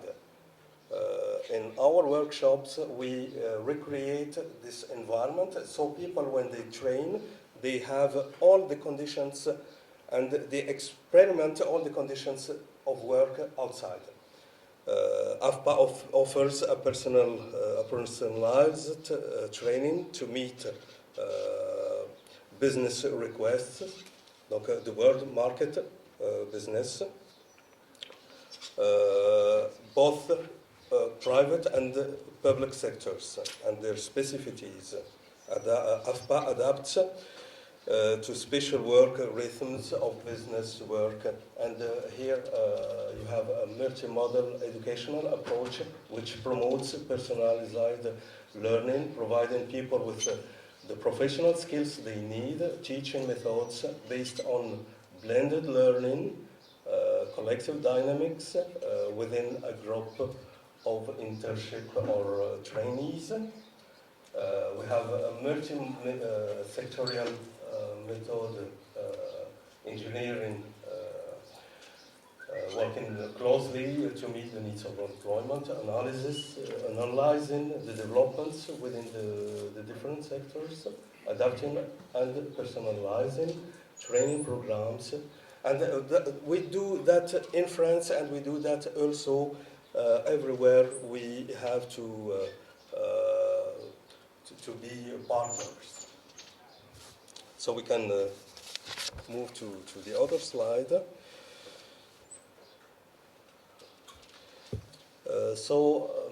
My colleague Veronique told you about the full range of training. We have over than 235 qualification training programs, 480 inter and intra-company training programs, which covers over than 300 careers, and so on. And our 350 complete vocational training diplomas. It is very important for us to distinguish between a job and employment. Because a job, for instance, you have the plumber, which is a job. But within this job, you can have and you can meet more than one employment. In mason trade, you can find the persons or the employees who just build walls, and you can find things over than this. And it's very important in our manner of designing the curricula to design modules which lead to employment levels. So it is something very important when you don't have the people, or when you can't find and meet the trainees who can reach and who can do all the training, the whole training to achieve the diploma. They can just be trained to access to employment levels. We can go to other slide.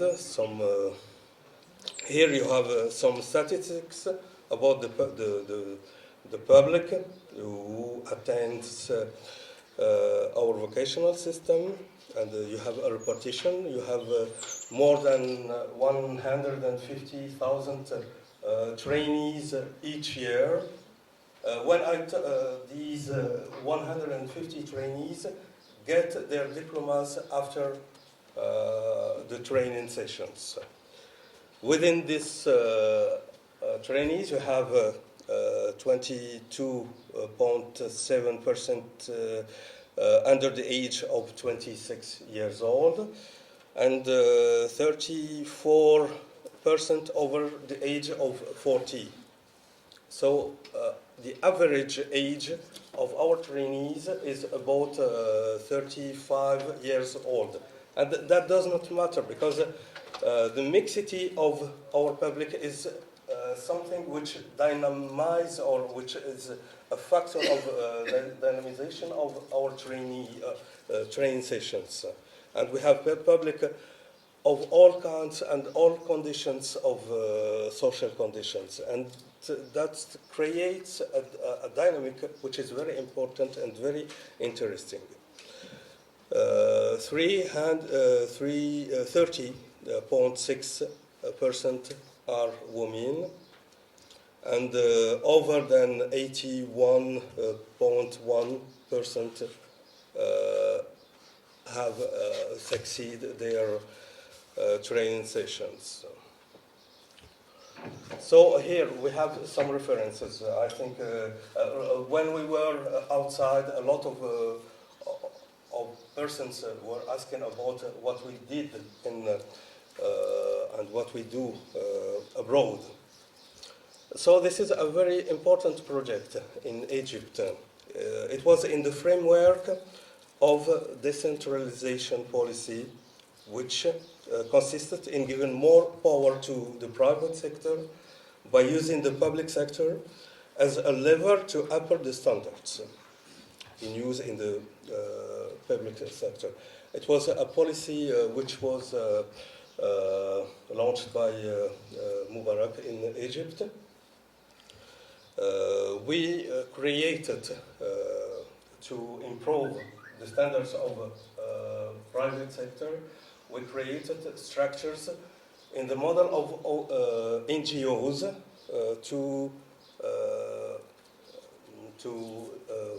design packages of training to be also intermediate between the public and the private sector. So a company in textile and mainly in ready-made garments, when they have some problems to recruit, they were able to go to this NGO to get techniques to hire people, to recruit. They were able also to have packages, complete packages for training and for training of trainers, and also trainers for trainers. If you have questions about that, you can stop me. Okay. So PSA, which is one of the main important companies, automotive companies in France, Peugeot, Citroën.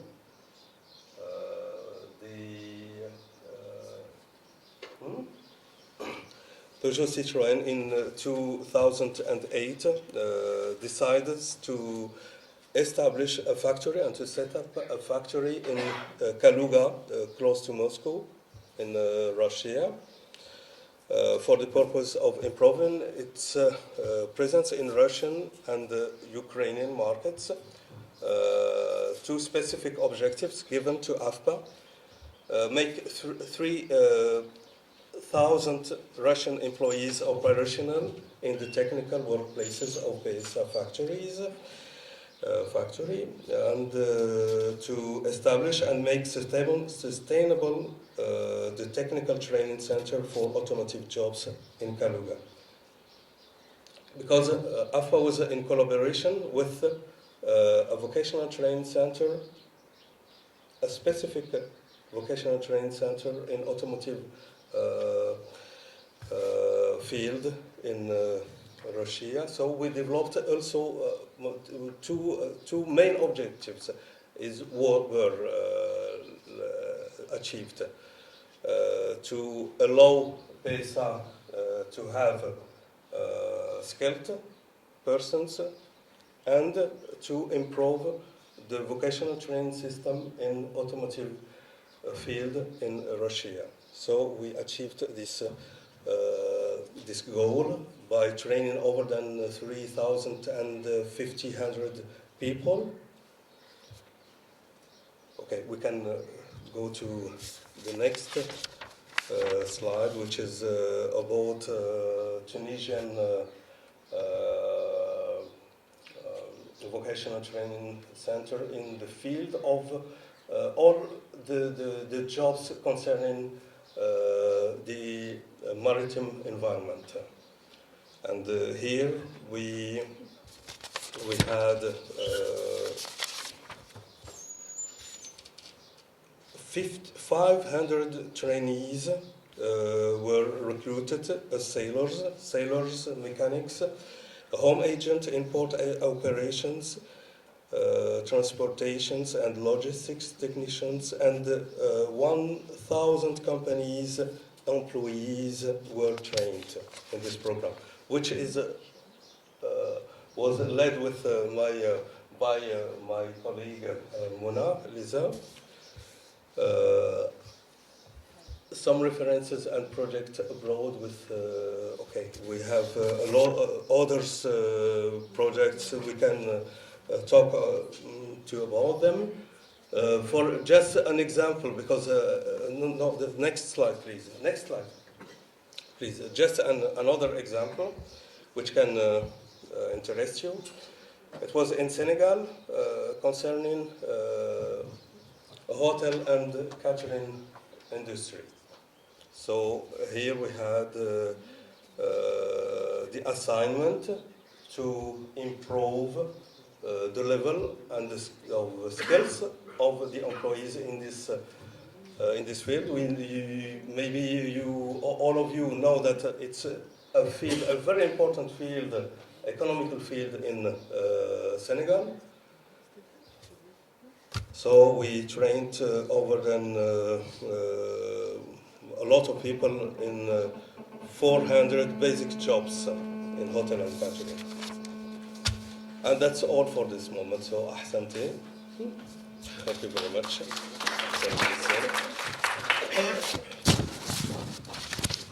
And I have my colleague who has something to tell you about the financial, Mr. Fabrizio.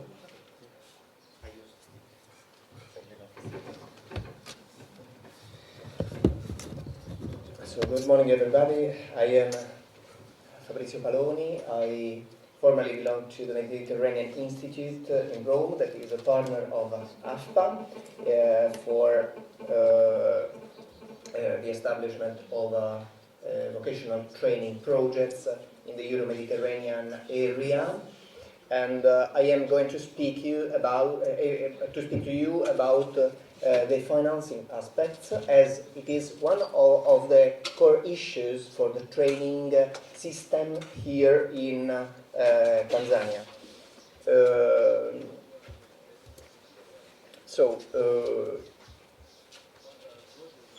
In Europe we have a different frame from what you have here. We have an European frame that is the European Union providing us with financing for the vocational training. How is it set? We have two kinds of financing. There is an indirect financing that is managed at country level by national or regional agencies. So the vocational training agencies are managed at regional level through funds that come from Brussels. And accredited training agencies, even private, not only public, access this money when they demonstrate that they are skilled and prepared to give you the good skills. And the profiles are defined according to the labor market. They are not invented at all. We shall see better later. The second instrument are the direct funds that are directly given from Brussels for specific interventions, not for normal training, but for innovative, finding new systems, defining new curricula, and so on. You have seen the project in Egypt that was carried out in the frame of a direct financing, specifically tailored for for Egypt in that case, in the frame of a neighborhood policy of Europe. Europe has different programs that may fund training and vocational training in the countries inside Europe, the member states, or outside, so the neighborhood, or even third countries like Tanzania, that are usually managed through the Directorate General for Development and Cooperation. You should address the delegation here to and deal with them about this. Generally, they are managed through call for proposal or tenders. But I have visited the site of the delegation, and I have seen that they are providing Tanzania with 500 million funding, especially for poverty reduction, primary education in the different regions, while vocational training is mostly addressed by other development partners like the World Bank or the African Development Bank. We have heard this morning, we have listened this morning. So this is the two instruments that we have in our European frame. But at national level, we have the example here, the living example of AFPA, that has its presence in all the regions, in all territories, and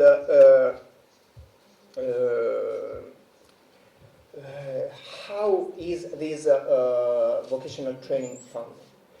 Not only by EU funds, but even by enterprises.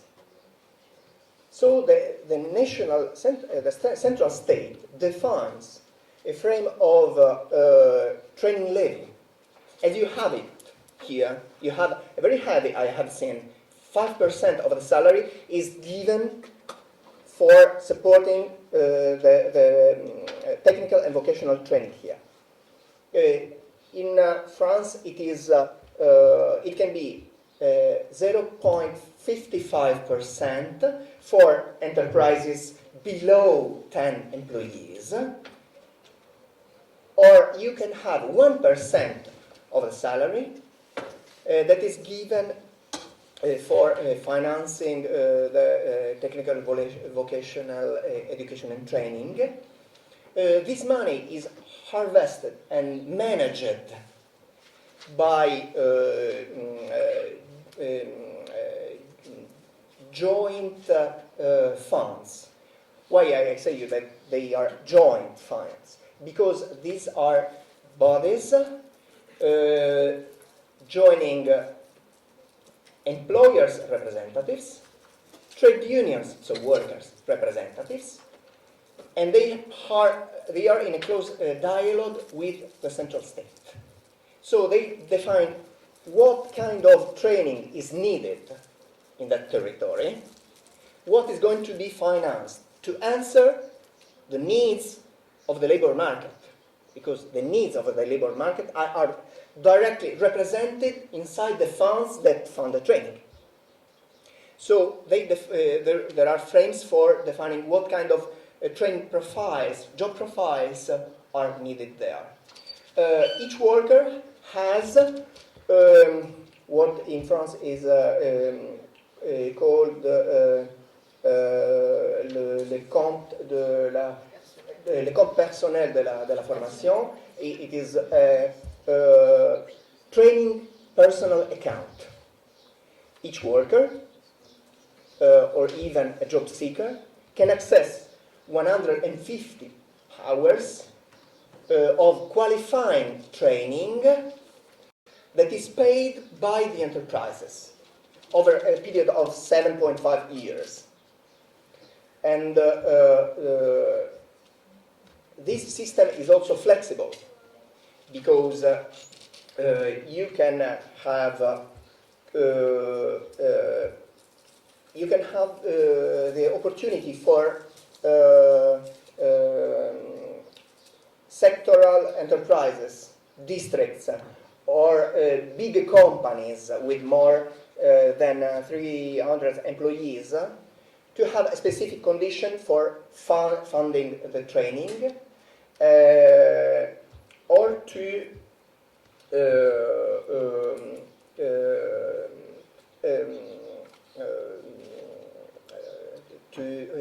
to fund specific training needed by in their sector of activity of production.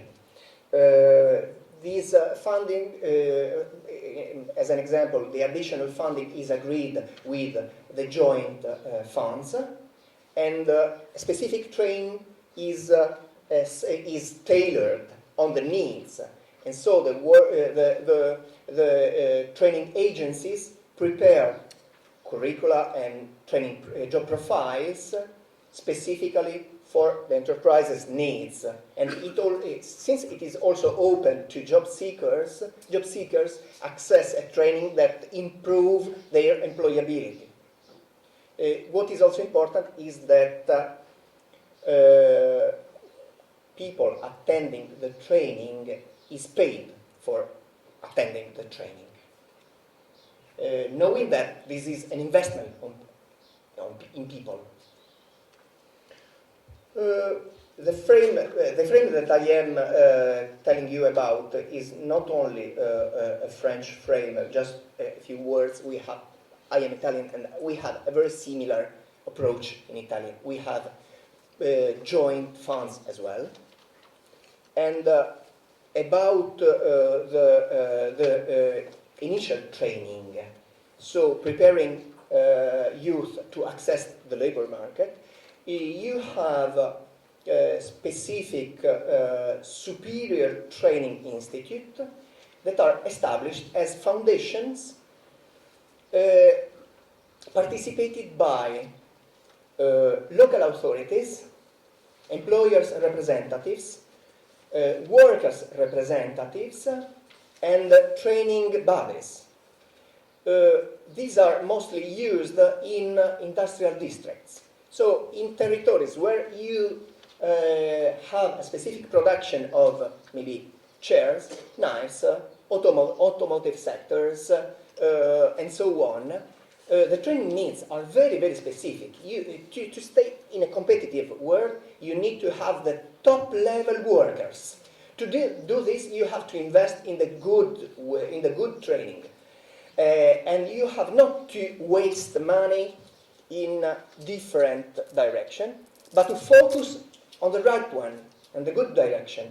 And so there are local training organizations, local training centers that are very similar in France and in Italy, that dress exactly the skill profile.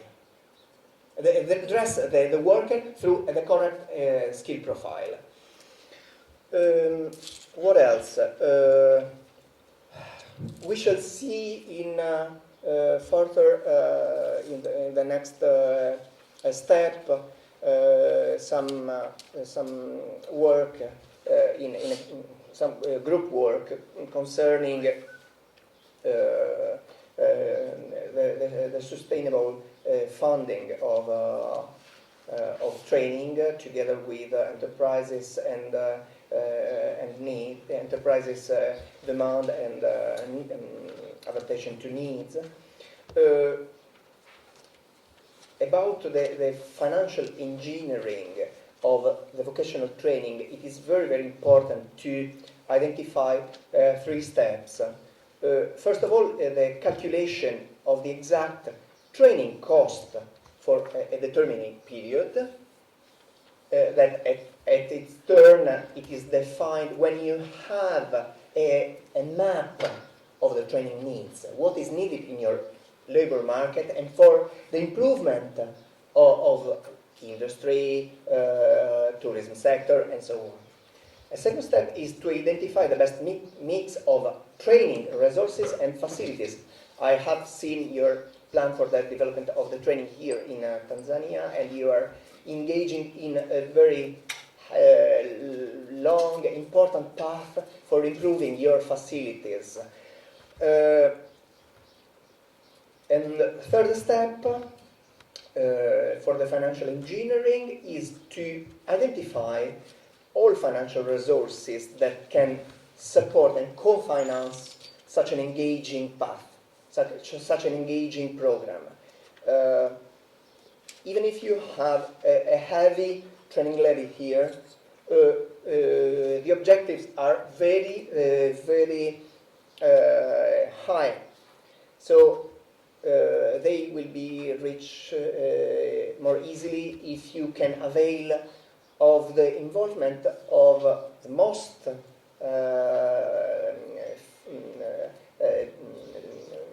development cooperators and agencies that you can have here. So international bodies like we have heard here, or even national agencies of cooperation. What is very, very important is the coordination of it, to have a good and sustainable funding frame. And I am open to questions, and I give back the floor to Naji now. Thank you very much.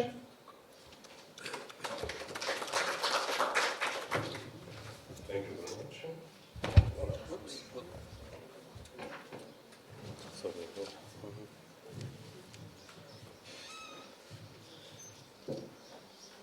Now I will tell you something about how to manage, how to deal with the needs, the vocational training needs.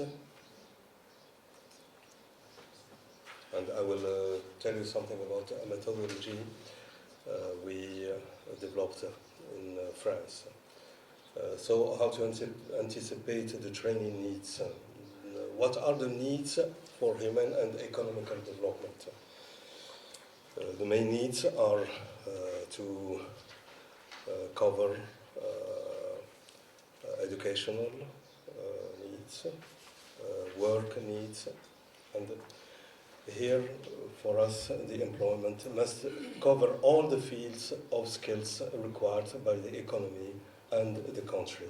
These fields depend on the prerogatives of the state, who decides the general orientations in the medium and long term. So it's a political issue.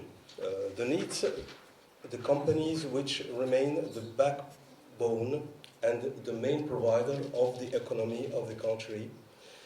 And the third term is the individuals' concerns about their human development and insertion within the society.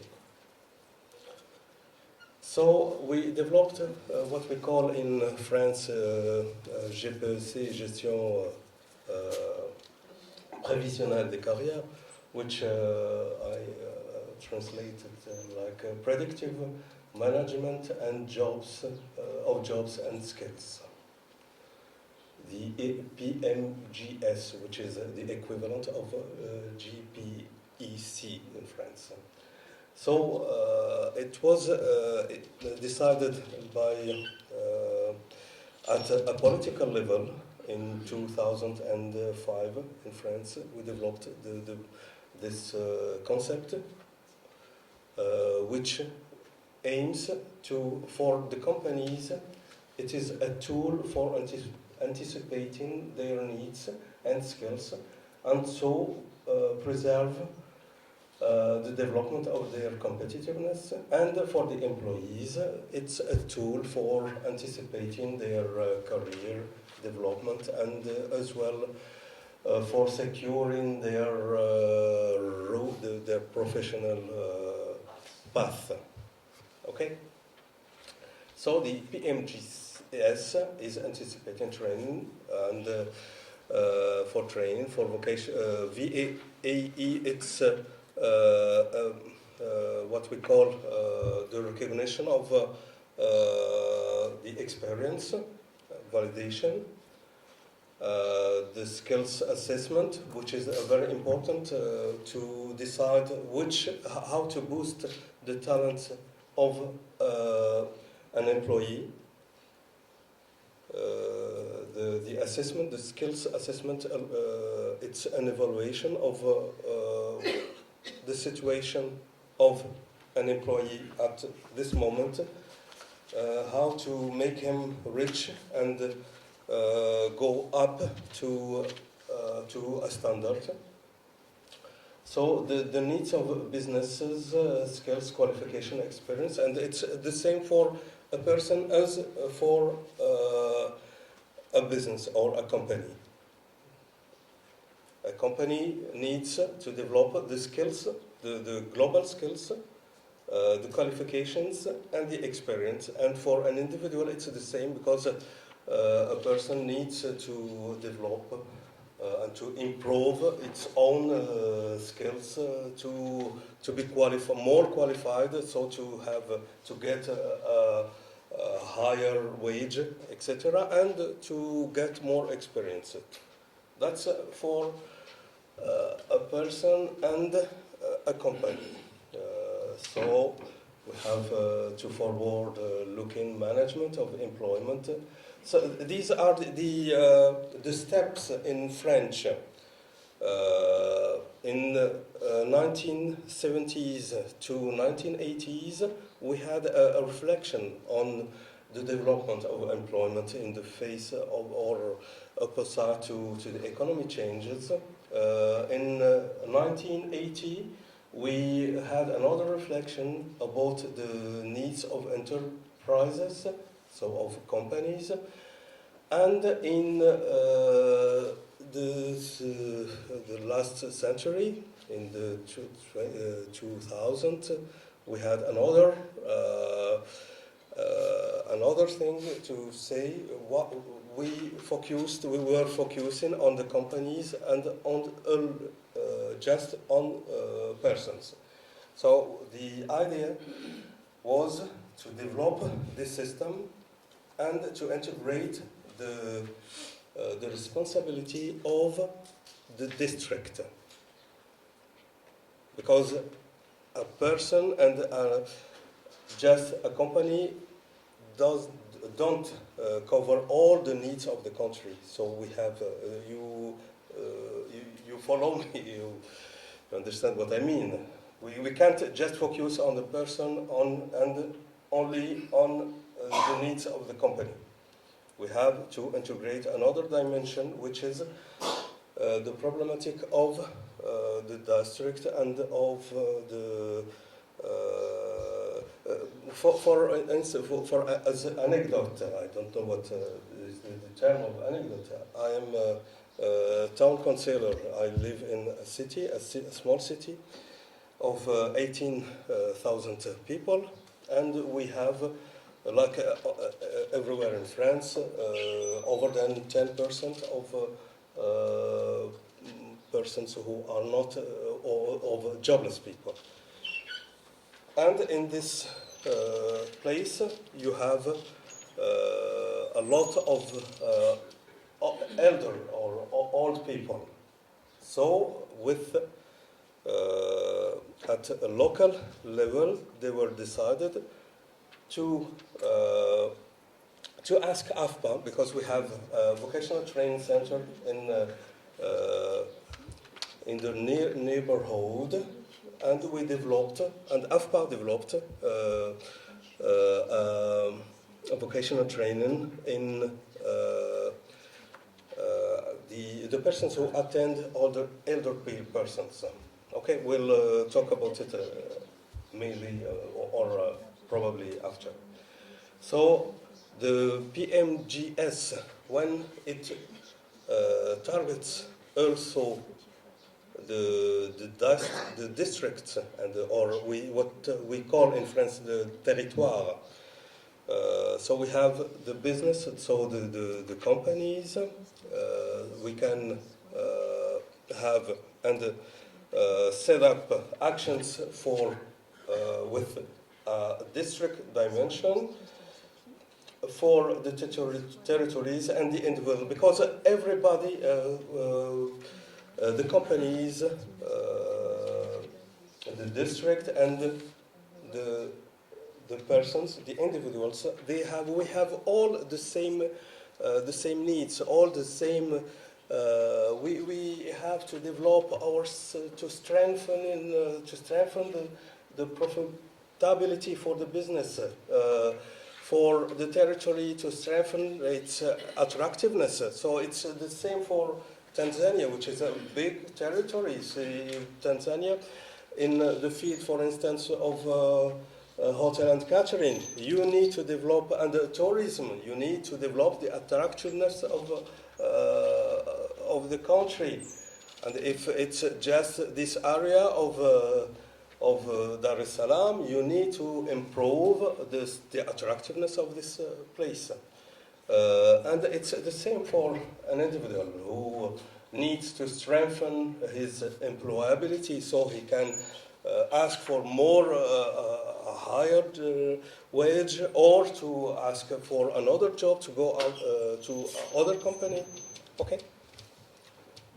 So for the business, it's the main thing is to identify, or the methodology is to identify the gaps between its own resources, the resources available of the territory, and the needs to come in the light of economical development. For the territories, you have to anticipate economic changes and to develop the employment, and for the individual to strengthen its own security, job security, and to adapt the training to the needs of the company, and of the company and of the district. Okay. So the implementation of the territorial PMGC, the local experiments reveal the existence of various contexts of emergence of the territorial PMGS, either by means of a reaction to an event inducing taken into account the reality of the territorial level, either through a query on the economy and social dynamics of the territory, which induces a posteriori need of action which implicates the setting up of territorial PMGS, restructuring affecting a territory crisis situation, adaptation to a resource of resources, or economic developments and technology, which are the same. Okay. We don't have. Maybe you can have questions about that. Mm-hmm. Okay, we can go to the next slide. You have always three parts of needs of dynamic, which is under. Can go to the next. So you have here the businesses, the decisions makers, because it's an issue of political decisions. So the understanding of the needs of the companies, the common construction of the action plan, and the awareness of the issues of the territories. It's the three dimensions need to be set up always. Mm-hmm. And that's all. But I hope there are questions to go deeper in this concept. Thank you very much for listening.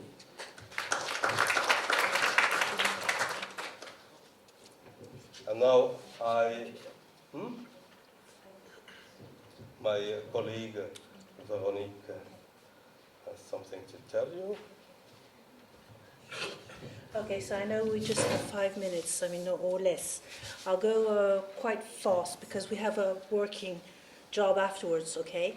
So I'd like to share experience with you to tell you what we had two crises where I live, where I work in France. A first crisis with a weapon company, a weapon factory, in 1968, where there were more than 8,000 people who were let out of job. So we had to work with the people, the job seekers, to find a way to get back to work. And we had to try to work as well with companies, the private companies and the labor statement to find answers to get them back to work. And we had another quite big crisis, was in 2009 with automobile, where we had a lot of people out of job as well. So this is what we would like to work with you when we go on the round table, to get you, try to share experience with you, so how we got and back people to work, and how we got companies into solutions to find an answer. That was just to attract you, to get back to the round tables. Okay? Thank you.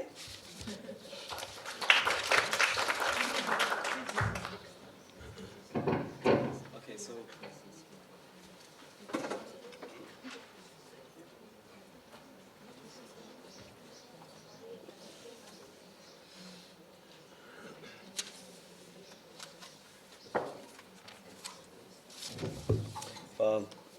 first of all,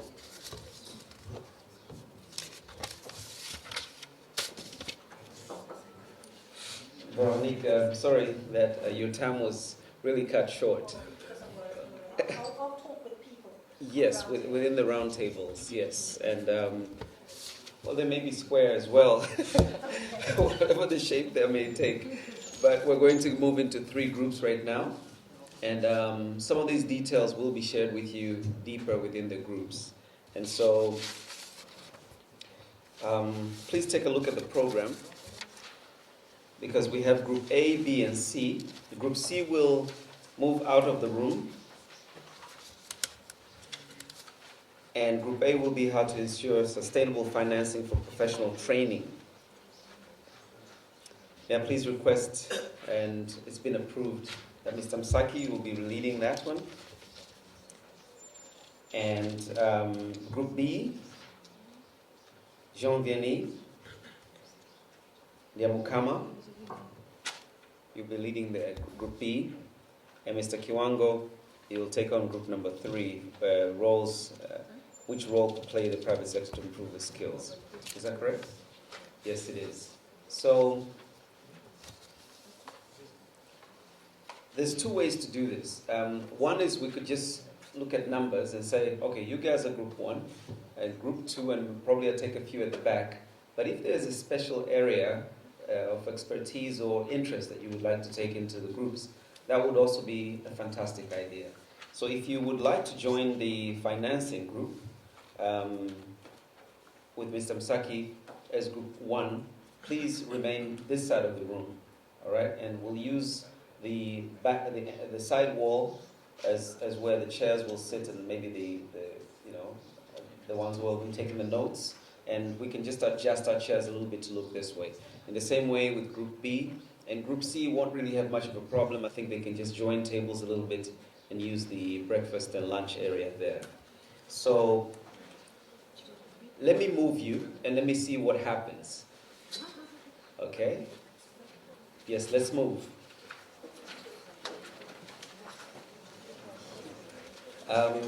Mr. Msaki?